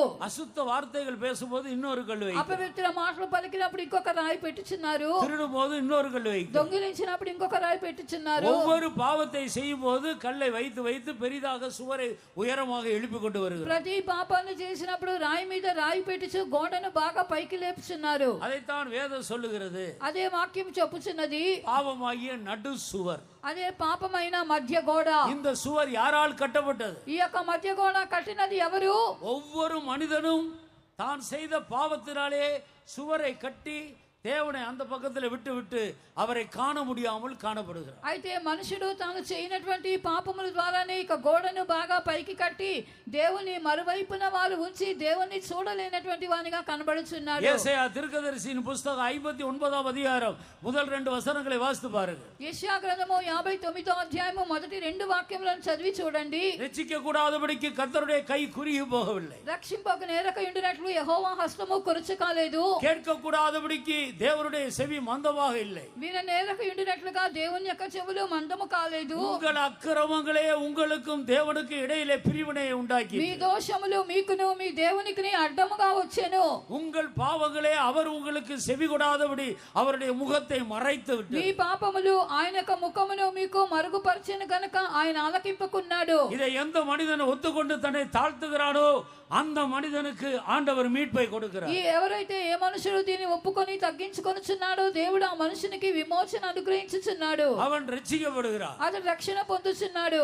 ஆண்டவருடைய முகம் அவனுக்கு காணப்படுகிறது. దేవుని యొక్క ముఖము అతనికి కనబడుచున్నది. ஏனென்றால் தேவனுக்கு மனிதனுக்கு இடையில இருந்ததான அந்த பாவ சுவர் தகர்க்கப்படுகிறது. ఎందుకనగా దేవునికి మనిషినికి మధ్య కనబడుచున్న పాప గోడ కింద పడగొట్టబడుచున్నది. நாம் கிரியைகளினால் நமக்கு அறிவு வந்து செய்த ஒவ்வொரு பாவத்தையும் நாம் ஆண்டவரிடத்தில் அறிக்கை பண்ண வேண்டும். క్రియల ద్వారా మనము జ్ఞానం వచ్చిన తర్వాత చేసిన ప్రతి పాపమును దేవుని ఎదుట మనం ఒప్పుకోలు చేయవలెను. நாம் கட்டின அந்த பாவ சுவரை நாமே தகர்க்க வேண்டும். మనము కట్టినటువంటి ఆ పాపపు గోడను మనమే కింద పడుద్రోయవలెను. தன் பாவங்களை மறைக்கிறவன் வாழ்வடைய மாட்டான். తన అతిక్రమలను దాచిపెట్టువాడు వర్ధిల్లడు. அவைகளை அறிக்கை செய்து விட்டு விடுகிறவனோ இரக்கம் பெறுவான். దాన్ని ఒప్పుకొని విడిచిపెట్టువాడే కనికరము పొందును. அது எந்த மனிதனானாலும் சரி, అది ఏ మనుషుడైనను సరే, கிறிஸ்தவ குடும்பத்தில் பிறந்தாலும் சரி, அவன் பாவ மன்னிப்பை ஒரு நாள் பெற வேண்டும். క్రైస్తవ కుటుంబంలో జన్మించినా సరే ఒక దినాన పాప క్షమాపణ పొందవలెను. எந்த குடும்பத்தில் பிறந்தாலும் பிறக்கிற ஒவ்வொருவரும் பாவியாகவே பிறக்கிறார். ఏ కుటుంబంలో జన్మించినా సరే జన్మించిన ప్రతివాడు పాపియే ఉన్నాడు. பெந்தகோஸ்த குடும்பத்தில் பிறந்தாலும் அப்படிதான். పెంతెకోస్తు కుటుంబంలో జన్మించినా కూడా అలాగే ஜென்ம பாவத்தோடு பிறக்கிறார். జన్మ పాపముతో జన్మించుచున్నాడు. அஸ்திவார பாவத்தோடு பிறக்கிறார். పునాది పాపముతో జన్మించుచున్నాడు. அறிவு வந்து செய்கிற ஒவ்வொரு பாவத்தினால் அவன் பெரிய சுவரை கட்டி விடுகிறான். జ్ఞానం వల్ల చేయుచున్న ప్రతి పాపం వల్ల పెద్ద గోడ కట్టుచున్నాడు. தான் கட்டின சுவரை தானே அவன் உடைக்க வேண்டும். తాను కట్టినటువంటి గోడను తానే పడగొట్టవలెను. இயேசு எனக்காக சிலுவையில் மரித்தார். యేసు నాకొరకు సిలువలో మరణించెను. என் பாவங்களை எல்லாம் அவர் నా சுமந்திருக்கிறார். పాపములన్నీ ఆయనే మోసెను. ஆறுபடியால் இனி நான் பாவம் செய்ய மாட்டேன். ఇక మీదట నేను పాపము చేయను. என் பாவங்களை அறிக்கையிட்டு அவரிடத்தில் மன்னிப்பை నా பெற்றுக்கொள்வேன். పాపములను ఆయనతో ఒప్పుకొని నేను క్షమాపణ అడుగుదును. இயேசுவின் ரத்தம் சகல பாவங்களை நீக்கி மனிதனை சுத்திகரிக்கிறது. యేసు రక్తము సకల పాపముల నుండి మనుషులను శుద్ధీకరించుచున్నది. ஒரு பாவத்தையும் மறைக்காமல் ஒவ்வொரு பாவத்தையும் அறிக்கை பண்ண வேண்டும். ఒక్క పాపమైనా కూడా మరుగు చేయకుండా అన్ని పాపములను ఒప్పుకోలు చేయవలెను. அப்படி எல்லா பாவங்களையும் நாம் அறிக்கை பண்ணும்போது ఇలాగ పాపములని ఒప్పుకొనినప్పుడు அந்த கிரியைகளினால் செய்த பாவம் மன்னிக்கப்பட்டு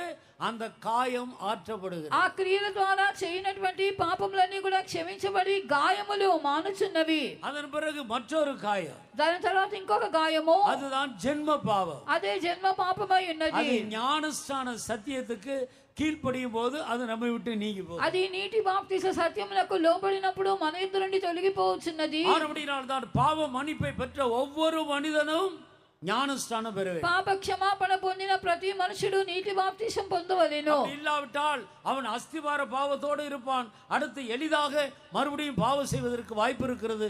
மறுபடியும் சுவரை கட்டிவிடும். అలాగైనట్లయితే పునాది పాపముతోనే కనబడుచున్నాడు. మరలా కూడా సులభముగా దాని మీద ఒక గోడ కట్టగలడు. ஒவ்வொரு மனிதனும் ஞானஸ்தான சத்தியத்துக்கு கீழ்ப்படிய. ప్రతి మనుషుడు కూడా బాప్తిస సత్యములకు లోబడవలెను. ஞானஸ்தானம் கிறிஸ்தவருடைய சடங்காச்சாரம் அல்ல. బాప్తిసం అనేది క్రైస్తవుల యొక్క పారంపర్యాచారము కాదు. அது அவருடைய ஜென்ம பாவத்தை நீக்கும்படி கொடுக்கப்பட்டிருக்கிற சத்தியம். అది జన్మ పాపమును తొలగించినట్లుగా ఇవ్వబడినటువంటి సత్యమై ఉన్నది. ஆனபடியால் இந்த ஓமையில அந்த நல்ல சமாரியன் என்ன செய்கிறார்? కాబట్టి ఉపమానములో మంచి సమరయుడు ఏమి చేసెను? இந்த இரண்டு காயங்களை கட்டுவதற்கு அவன் திராட்சை ரசத்தையும் எண்ணெயையும் வார்க்க. ఈ యొక్క రెండు గాయములను కట్టినట్లుగా ద్రాక్షారసమును నూనెను పోసెను. திராட்சை ரசம் இயேசுவின் ரத்தத்தை காட்டுகிறது. ద్రాక్షారసం అనగా యేసు యొక్క రక్తమును సూచించున్నది. நானே மெய்யான திராட்சை செடி, నేనే నిజమైన ద్రాక్షావల్లిని. ஆனபடியால் இயேசு கிறிஸ்துவுடைய அந்த திராட்சை ரசம் என்று சொல்லுவது அவருடைய ரத்தத்தை காட்டுகிறது. కాబట్టి ఆ యొక్క ద్రాక్షారసం అని చెప్పున్నది యేసు క్రీస్తు యొక్క రక్తమును అది బయలుపరుచుచున్నది. அது கிருபையாக நமக்கு கொடுக்கப்பட்டது. అది కృప చేత మనకు అనుగ్రహింప జరిగింపబడుచున్నది. நீங்கள் நீதிமொழிகளின் புஸ்தகம் 16ஆம் அதிகாரத்தை வாசிக்கும் போது మనము సామెతల గ్రంథము 16వ అధ్యాయంలో చదివినప్పుడు கிருபையினாலும் சத்தியத்தினாலும் பாவ நிவர்த்தியாகும். కృప ద్వారాను సత్యము ద్వారాను పాపములకు ప్రాయశ్చిత్తము కలుగును. திராட்சை ரசமும் எண்ணெயையும் காட்டுகிறது. అది ద్రాక్షారసమును నూనెను సూచించున్నది. திராட்சை ரசம் இரத்தத்தையும் எண்ணெய் கிருபையையும் காட்டுகிறது. ద్రాక్షారసం అనేది ఆ యొక్క రక్తమును నూనె అనేది కృపను సూచించున్నది. கிருபையினாலும் சத்தியத்தினாலும் பாவம் நிவர்த்தியாகும். కృప ద్వారాను సత్యము ద్వారాను పాపమునకు దోషములకు ప్రాయశ్చిత్తము కలుగును. ஆனபடியினால் இயேசுவின் இரத்தத்தினால் கிருபையாக பாவம் மன்னிக்கப்பட்டவர்கள், కాబట్టి యేసు రక్తం ద్వారా కృప చేత పాపాలు క్షమించబడిన వారు சத்தியத்துக்கு கீழ்ப்படிந்து ஞானஸ்நானம் பெற்றுக்கொள்ள సత్యానికి లోబడి బాప్తిసం పొందవలెను. இந்த ரெண்டு காரியங்களுக்கு கீழ்ப்படியும் போது அவருடைய 2 காயங்கள் கட்டப்படுகிறது. ఈ రెండు కార్యాలకి లోబడినప్పుడు వారి రెండు గాయములనేవి కట్టబడుచున్నవి. இப்போது காயங்கள் கட்டப்பட்டபடியினால் அவருடைய ஆயுசு நாட்கள் அவன் மறிக்கிறது, குற்றுயிராக கிடந்த அந்த மனிதன் மறுபடியும் அவன் ஜீவனை பெற்று உயிரடைவதற்கான வழி திறக்கப்படுது. కాబట్టి ఇప్పుడు ఆయుష్కాల దినాలు పొడిగించబడినందున కొర ప్రాణముతో కనబడుచున్నటువంటి ఆ యొక్క మనుషుడు మరలా కూడా అతని జీవం పొంది నడుచుకున్నట్లుగా అతని దినాలు పొడిగింపబడుచున్నవి. சாக வேண்டிய மனிதனுக்கு முதல் உதவி செய்தபடியால் அவன் சாவிலிருந்து மீட்கப்படுகிறான். అయితే చనిపోవలసినటువంటి మనుషునికి ప్రథమ చికిత్స చేసినందువలన ఆ యొక్క మరణం నుండి అతడు విడుదల పొందుచున్నాడు. கர்த்தருடைய நாமத்துக்கு மகிமை உண்டாகட்டும். దేవుని నామమునకు మహిమ కలుగును గాక. சமயமானபடியினால் சுருக்குகிறேன்.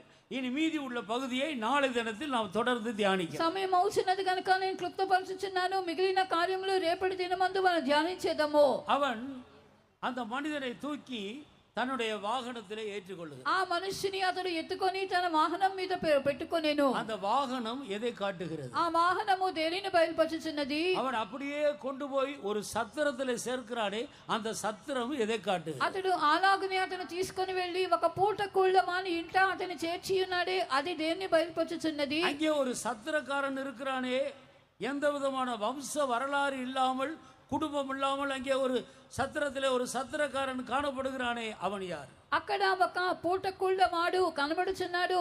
ఏ వంశము గాని అతనికి లేకుండా, ఏ కుటుంబము లేకుండా కనబడినటువంటి ఆ యొక్క పూటకుళ్ళ వాడు ఎవడై ఉన్నాడు?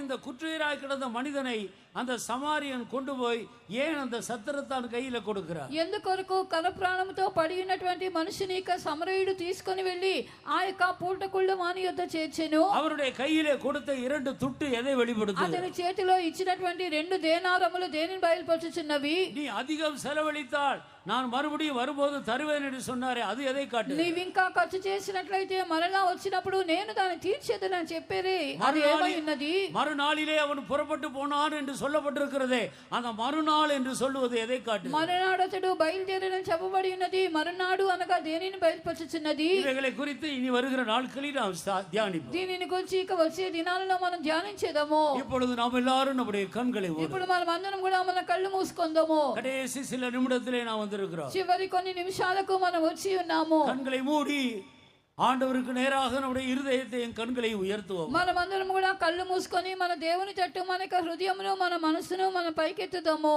இன்றைக்கு இந்த பூமியிலே ஜீவிக்கிற ஒவ்வொரு மனிதனுடைய நிலவரமும் கள்ளர் கையிலே அகப்பட்டு சிக்கிக்கொண்டு 2 காயங்களோடு கூட குற்றுயிராய் துடித்து கொண்டிருக்கிற அந்த மனிதனுக்கு ஒப்பாகவே காணப்படுகிறது. కాబట్టి నేడు మనుషుని యొక్క పరిస్థితి ఎలా కనబడుచున్నదనగా కొర ప్రాణముతో పడి ఉండి దొంగల చేతిలో చిక్కినటువంటి ఆ యొక్క మనుషునిలో కనబడుచున్నటువంటి గాయములు కలిగినటువంటి స్థితిలోనే వారు కనబడుచున్నారు. இந்த நிலவரத்திலிருந்து மீட்கப்பட வேண்டியது அவசியம். ఈ యొక్క పరిస్థితిలో నుండి విమోచింపబడట అవసరమై ఉన్నది. இந்த వార్తகளை கேட்டுக்கொண்டிருக்கிற அருமையான நண்பர்களே, ఈ యొక్క మాటలను వినిచున్నటువంటి ప్రియమైన స్నేహితులారా, நீ குற்றுயிராய் கிடப்பது தேவ சித்தம் அல்ல. నువ్వు కొర ప్రాణముతో పడి ఉండుట దేవుని యొక్క చిత్తము కాదు. நீ ஆத்மாவில காயங்களோடு இருப்பது தேவ சித்தம் அல்ல. నువ్వు ప్రాణములో గాయములతో ఉండుట దేవుని యొక్క చిత్తము కాదు. இந்த 2 மரணத்திலிருந்து நீ வெளியே வர வேண்டும். ఈ యొక్క 2 మరణములో నుండి నువ్వు బయటకు రావలేను. ஒன்று ஆத்ம மரணம், ఒకటి ప్రాణములో మరణము. அதிலே 2 காயங்கள் இருக்கிறது. అక్కడ 2 గాయములు ఉన్నవి. அந்த காயங்கள் கட்டப்பட்டால் தான் ஆத்ம மரணத்திலிருந்து நீ வெளியே வரலாம். ఆ గాయములు కట్టబడినప్పుడే నువ్వు ప్రాణ మరణంలో నుండి బయటకు రాగలవు.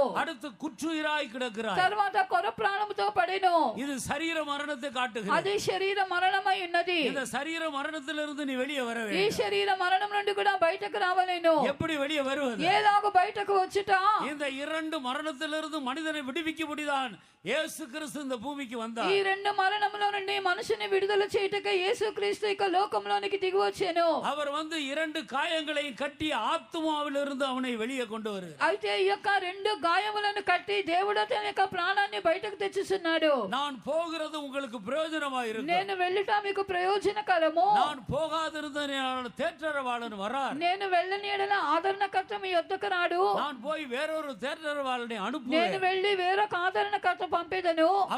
அவர் பரலோகத்துக்கு போய் 10ஆம் நாள் அனுப்பின பரிசுத்த ஆவியானவர். అది ఆయన పరలోకానికి వెళ్ళి 10వ దినమున పంపినటువంటి పరిశుద్ధాత్మ అయి ఉన్నాడు. இந்த பரிசுத்த ஆவியானவர் வந்து குற்றுயிராய் கிடக்கிற அந்த மனிதனுக்கு சரீர மீட்பை கொடுக்கிறார். అయితే ఈ పరిశుద్ధాత్మ దేవుడు వచ్చి కొర ప్రాణముతో కనబడుచున్నటువంటి మనుషునికి శరీర విమోచన అనుగ్రహించుచున్నాడు. நீங்கள் சரீர மீட்பை பெற்றுக்கொள்ளும்படி முத்திரையாக பரிசுத்த ஆவியை பெற்றுக்கொள்ளுங்கள். మీరు దేహ విమోచన పొందినట్లుగా దానికి ముద్రగా పరిశుద్ధాత్మను మీరు పొంది ఉన్నారు. கர்த்தருக்கு சித்தமானால் வருகிற நாட்களில் இதை கொஞ்சம் ஆழமாக நாம் சிந்திக்கலாம். దేవుని యొక్క చిత్తమైతే రాబో దినాల్లో దీని గురించి లోతుగా ధ్యానించేదము. எப்படியானாலும் இந்த 2 மரணத்தோடு ஜீவிப்பது தேவ சித்தம் அல்ல. ఎలాగైనా ఇక 2 మరణములతో జీవించుట దేవుని యొక్క చిత్తము కాదు.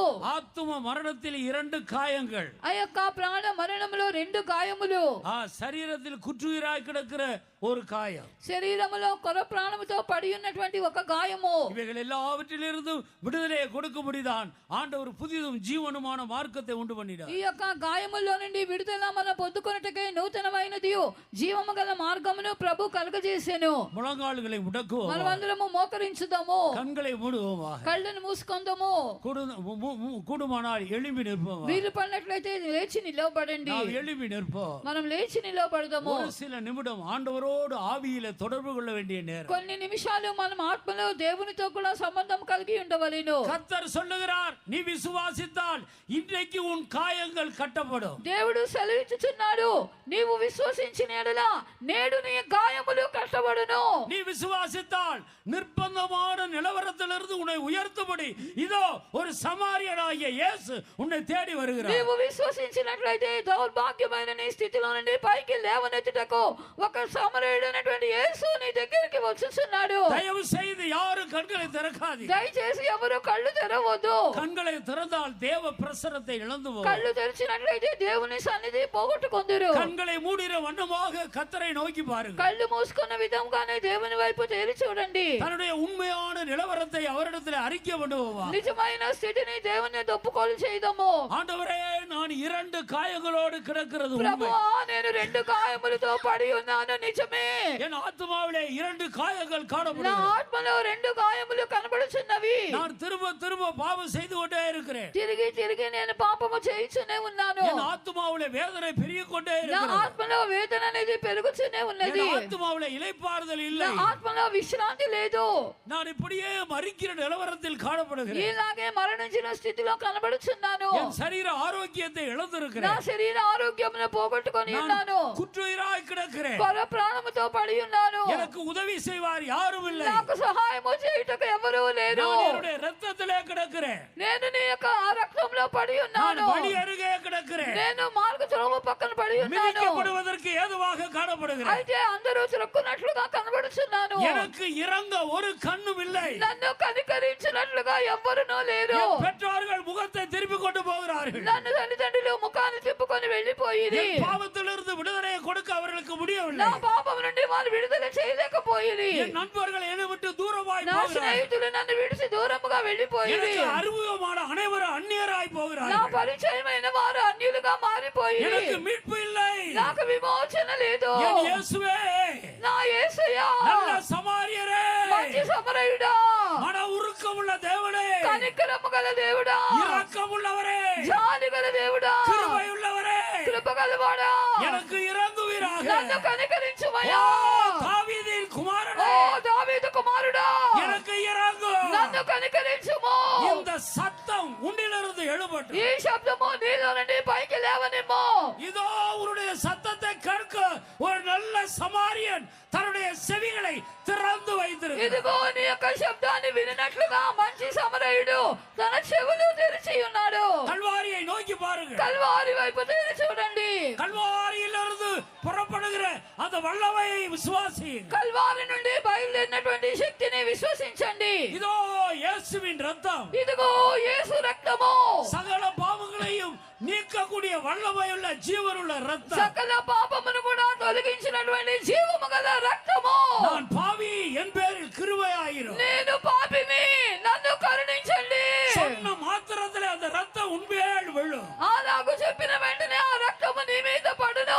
ஆண்டவர் கழுவுகிறார், ప్రభు కడుగుచున్నాడు, காயங்களை నీ கட்டுகிறார். గాయాలు కట్టుచున్నాడు. இதோ திராட்சை ரசம் உண்மையால் வார்க்கப்படும். ఇదిగో ద్రాక్ష రసము నీ మీద పోయబడుచున్నది.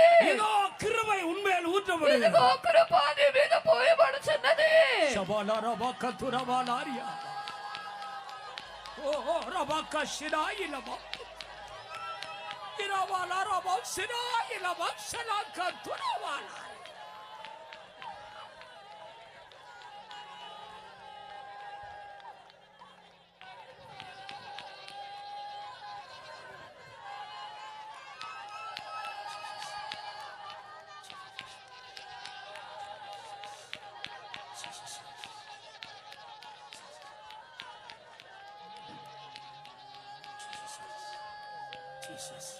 கதறுங்கள், கதறுங்கள், అందరూ కూడా కుడుము కొట్టుకోనండి, రొమ్ము కొట్టుకోనండి, அழுங்கள், புலம்புங்கள். ఏడ్వండి, ప్రలాపించండి. கர்த்தராகிய இயேசு கிறிஸ்து கல்வாரி சிலுவையை சுமந்து கொண்டு போகிற காட்சியை பாருங்கள். ప్రభువైన యేసుక్రీస్తు కల్వారి సిలువను మోసుకొని వెళ్ళుచున్నటువంటి దృశ్యాన్ని చూడండి. அவர் ஏதோ தவறு செய்தது நிமித்தமாக இவர் விதமாக அடிக்கப்படுகிறார்கள் என்று மனிதர்கள் எண்ணுகிறார்கள். ఆయన ఏదో తప్పిదము చేసినందున ఇలాగున కొట్టబడి ఉన్నాడని మనుషులు తలంచి ఉన్నారు. அவருடைய பாடுகளை பார்த்து பரிதபித்த ஸ்திரீகள் அழுது கொண்டு போகிற சத்தத்தை அவர் கேட்கிறார். ఆయన శ్రమలను చూసి సంతాపపడి ఏడ్చుచున్న స్త్రీల యొక్క శబ్దాన్ని ఆయన విని ఉన్నాడు. அவர் திரும்பி பார்த்த அந்த ஸ்திரீகளிடத்தில் சொன்ன வார்த்தையை கேளு. తిరిగి ఆయన చూసి ఆ స్త్రీలతో ఏమని చెప్పెను? இதோ அதே சத்தம் இன்றைக்கு இங்கே கூடி வந்திருக்கிற ஒவ்வொருவரையும் நோக்கி வந்து கொண்டது. అదిగో అదే శబ్దము ఇక్కడ కూడి వచ్చిన ప్రతి ఒక్కరితో కూడా చెప్పబడుచున్నది. எனக்காக அழாதீர்கள், నా కొరకు మీరు ఏడ్వవద్దు, எனக்காக నా அழாதீர்கள், కొరకు ఏడ్వవద్దు, உங்களுக்காக உங்கள் பிள்ளைகளுக்காக அழுங்கள். మీ కొరకును మీ నిమిత్తము పిల్లల నిమిత్తము ఏడ్వండి. நீங்கள் செய்த பாவத்தின் நிமித்தம், பிள்ளைகள் செய்த பாவத்தின் நிமித்தமே நான் இந்த சிலுவையை சுமக்கிறேன். మీరు చేసిన పాపమును బట్టి, మీ పిల్లలు చేసిన పాపమును బట్టి ఇదిగో ఆ సిలువను నేను మోయించున్నాను. நான் ஒரு பாவமும் செய்யவில்லை. నేనైతే ఏ పాపమును చేయలేదు. உன் பாவங்களுக்காக நான் మీ அடிக்கப்படுகிறேன். పాపముల కొరకు నేను కొట్టబడి ఉన్నాను. மனம் திரும்பு, మారు మనసు పొందుడి, உன் பாவங்களை அறிக்கை మీ பண்ணு. పాపములు ఒప్పుకొని చేయండి. இதோ என்னுடைய ரத்தம் உண்மையில் ஊற்றப்படுகிறது. ఇదిగో నా రక్తం మీ మీద కుమ్మరింపబడుచున్నది. ஷபக்கத்துனாய், ஷபாலரபக்கத்துனாய்.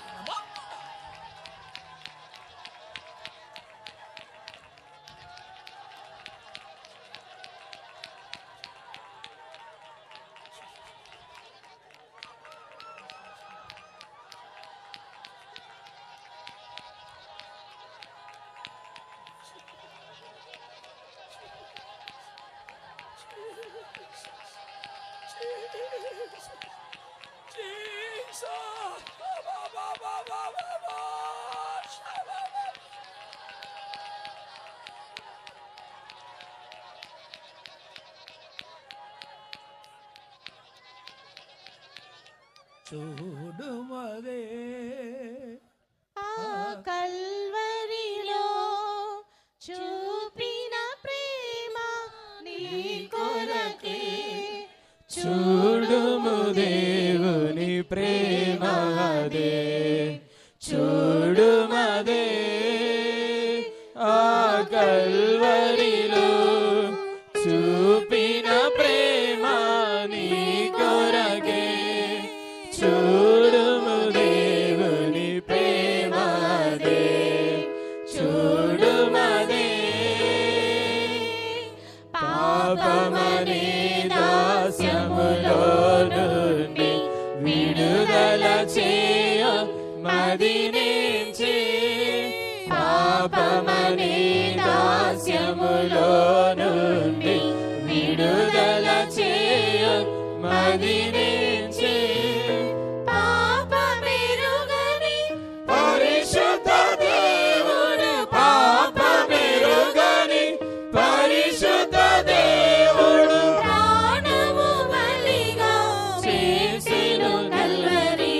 చూడుమదే ఆ కల్వరిలో చూపిన ప్రేమ నీ కొరకే చూడుము దేవుని ప్రేమదే చూడుమదే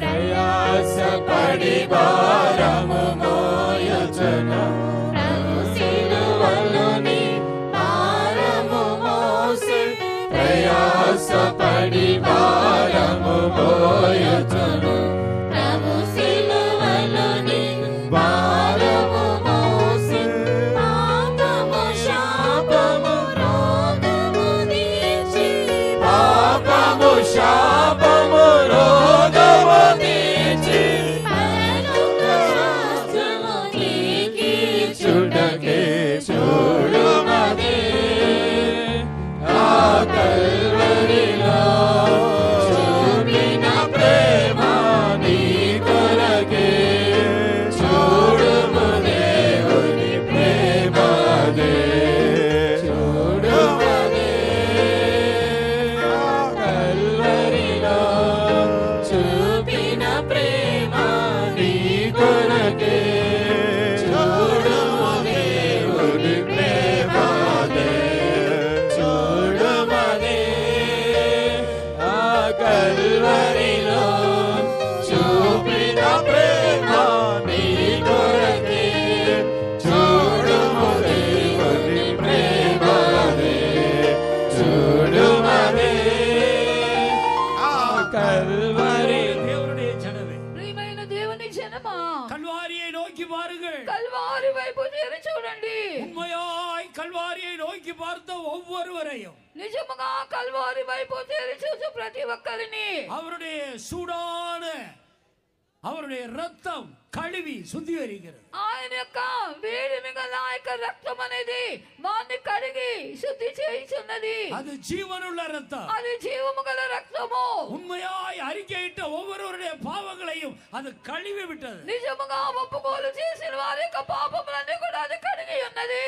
வாலாரபா தீரா வாலாரபா உஸ்ஸனா கத்துரா.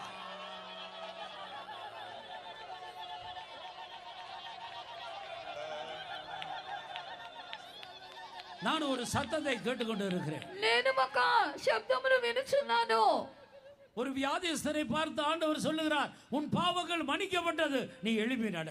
ఒక వ్యాధిగ్రస్తుడైన మనుషుని చూసి యేసు ఇలాగన చెప్పెను, నీ పాపములు క్షమింపబడి ఉన్నవి, నువ్వు లేచి నడిచి వెళ్ళుము. அந்த வியாதி அவருடைய பாவத்து நிமித்தம் வந்தது. ఆ వ్యాధి అతని యొక్క పాపమును బట్టి కలిగినది. கர்த்தர் உன்னை பார்த்து சொல்லுகிறார், ప్రభు నిన్ను చూసి చెప్పుచున్నాడు, இன்றைக்கு நான் உன் பாவங்களை மன்னித்திருக்கிறேன். ఇదిగో ఈ దినమందు నీ పాపాలు క్షమించి ఉన్నాను. இதோ அவருடைய வியாதி உன்னை விட்டு நீங்குகிறது. ఇదిగో నీ వ్యాధి నీ నుండి తొలగిపోయినది. நீ எழும்பி நட. నువ్వు లేచి నడువుము. சபக்கசராயிலமோ சலா.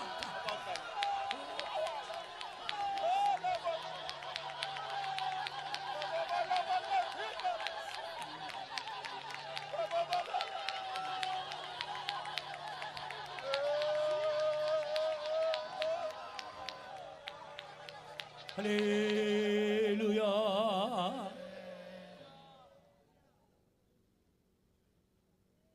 పరిశుద్ధుడు, గొప్పవాడు, మహోన్నతుడైనటువంటి యేసుక్రీస్తు ఈ హైదరాబాద్ పట్టణానికి పరలోక మహిమతో ఈ మొదటి దిన భవిష్యుడికి వచ్చి నాడు. అందరూ స్తోత్రించదము. స్తోత్రం స్తోత్రం బిగ్గరగా చెప్పాలండి. స్తోత్రం స్తోత్రం స్తోత్రం స్తోత్రం స్తోత్రం స్తోత్రం స్తోత్రం. Thank you Jesus. స్తోత్రం స్తోత్రం స్తోత్రం స్తోత్రం స్తోత్రం స్తోత్రం స్తోత్రం. పడిపోయినటువంటి ఆ స్థితి నుంచి మరలా దేవుడు తన యొక్క పరిశుద్ధ రక్తము ద్వారా, పరిశుద్ధ ఆత్మ ద్వారా, పరిశుద్ధ లేఖనముల ద్వారా మరలా ఆ పడిపోయిన స్థితిలో నుంచి మరలి జీవములోనికి అనేకుల్ని రాత్రి దేవుడు దాటించి ఉన్నాడు. స్తోత్రించదము. స్తోత్రం స్తోత్రం స్తోత్రం స్తోత్రం స్తోత్రం స్తోత్రం స్తోత్రం స్తోత్రం స్తోత్రం స్తోత్రం స్తోత్రం స్తోత్రం స్తోత్రం స్తోత్రం స్తోత్రం.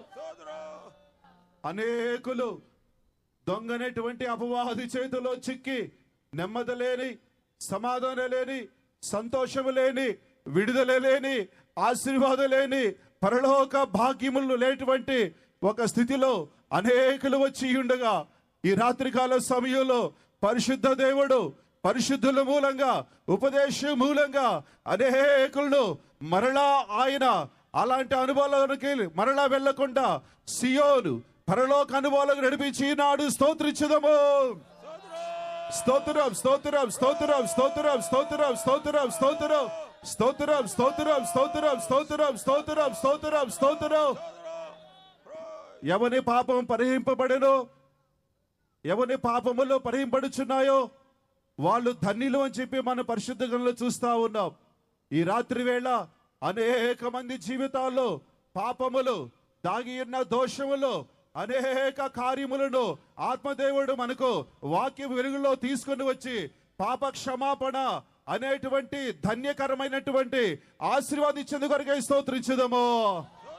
స్తోత్రం స్తోత్రం స్తోత్రం స్తోత్రం స్తోత్రం స్తోత్రం. ప్రైజులా ప్రైజులా స్తోత్రం స్తోత్రం స్తోత్రం స్తోత్రం స్తోత్రం స్తోత్రం స్తోత్రం స్తోత్రం. ఆ గాయాలను అన్నిటిని కూడా, ఆ రెండు విధమైన గాయాలను కూడా ద్రాక్షరసమైన యేసుక్రీస్తు పరిశుద్ధ రక్తం ద్వారా, ఆయన కృప ద్వారా అనేకుని రాత్రికాల సమయంలో మంచి సమరయుడిగా పరలోకంలోని తండ్రి కరుణించి అనేకులను ఆస్వాదించి ఉన్నాడు, అనేకులను స్వస్థపరిచి ఉన్నాడు. స్తోత్రించుదాము. ప్రైజులా ప్రైజులా ప్రైజులా స్తోత్రం స్తోత్రం స్తోత్రం స్తోత్రం స్తోత్రం స్తోత్రం స్తోత్రం స్తోత్రం స్తోత్రం.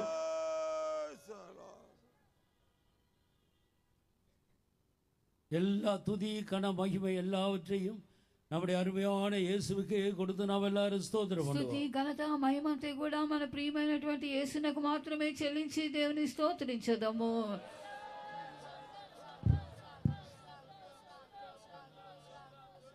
హల్లెలూయా. జయమండు. మహాపరిశుద్ధమైన దేవా, ఈ పరిశుద్ధ పాదములకు కోటాను కోట్లు స్తోత్రాలు చెల్లించుకున్నాం. యేసయ్యా, ఈ ప్రాంతాన్ని ప్రభా, ఈ జనును ప్రేమించి ఈ ఉన్నతమైన ప్రభా ఆలోచన సత్యములు బయలుపరచడు కొరకై మీరు దిగొచ్చినందుకు మీకు స్తోత్రం చెల్లించుకున్నాం.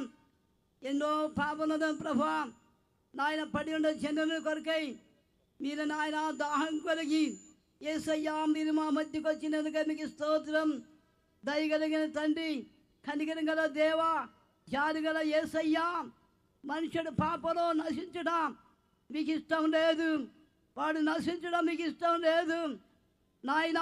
మనుషుడు నశించడం మీకు ఇష్టం లేదు కనుక రక్షించి మీతో కూడా ఉండవాలని కోరుచున్న యేసయ్యా, మనుషుడు ఆది కాలంలో పడిపోయిన మనుషుని తిరిగి లేపి నీ మహిమలో నిలబెట్టవాలని అనేకమైన ఉపమానుల దూరగా సత్యములను పరిశుద్ధుల మూలంగా బయటపరచుతుండగా దేవా, మనోనేత్తున వెలిగింపజేసి సత్యను గ్రహించుటకు మనోనేత్తున వెలిగింప చేయవలని ఈ రాత్రి సమయంలో నీ సన్నిధిని అడుగుతున్నాం ప్రభువా.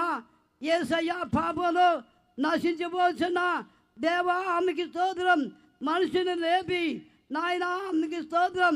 అయ్యా, రమ్యమైన దేశంలో వదిలి పాపలోకంలో పడిపోయిన వ్యక్తిని తిరిగి నాయన జాలి కలిగి నాయన వాడి ఆత్మలోను ప్రాణంలో మరణం నుండి ప్రభా మీరు రప్పించి నాయన విడిపించడం కొరకై మీరు కల్వారిలో ఈ పరిశుద్ధ రక్తమును అయ్యా నీ కృపను పంపి మనుషులు తిరిగి లేవనెత్తినడుకై మీ యొక్క రక్తాన్ని నాయన కడిగి లేపినందుకు మీకు స్తోత్రం చెల్లించడం. వాక్యం వినిచిన ప్రతి ఒక్కరు కూడా ఇచ్చే స్థితిలో పడిన వారిని లేవనెత్తి వాక్యానికి అప్పగించుకొని జీవించే ప్రభా ఆ పరలోక రాజ్యానికి సిద్ధపడకు సహాయం చేయము. యేసయ్యా, మనుషుడికి నరకాన్ని మీరు సృష్టించలేదు. మనుషుడే దాన్ని పడిపోయి నరకంలో పడిపోడుకు దారి తీసిన సాధాను చేతుల్లో నుండి వాళ్ళు విడిపించడం కొరకై ఈ రాజ్యాల సమయంలో పరిశుద్ధులు తీసుకొని వచ్చి ఉన్నతమైన సత్యాన్ని బయటపరచుడుగా మీరు దిగవచ్చినందుకై మీ కోటాని కోట్ల స్తోత్రాలు చెల్లించుకుంటున్నాం. యేసయ్య పురలో ఎంతో మంది నశించబోతుండగా సత్యం తెలియకుండా యేసయ్య పాప జీవితంలో నుండి అక్కరలో నుండి విడిపించి నిత్య జీవనం అయ్యా దేవుని మార్గంలో నడిచి పరలోక రాజ్యం నిత్యం నీతో కూడా ఉండే ధన్యతలు పొందుకొండకు ఈ రాత్రి సమయంలో ప్రాణాత్మల దేవులను అప్పగించుకుంటున్నాం. ఆశీర్వదించి కొనసాగించి ఇంకను ఉన్నతమైన సత్యాన్ని నేర్చుకోవడం సహాయం చేయమని యేసు నామములో వేడుకుంటున్నాం తండ్రి.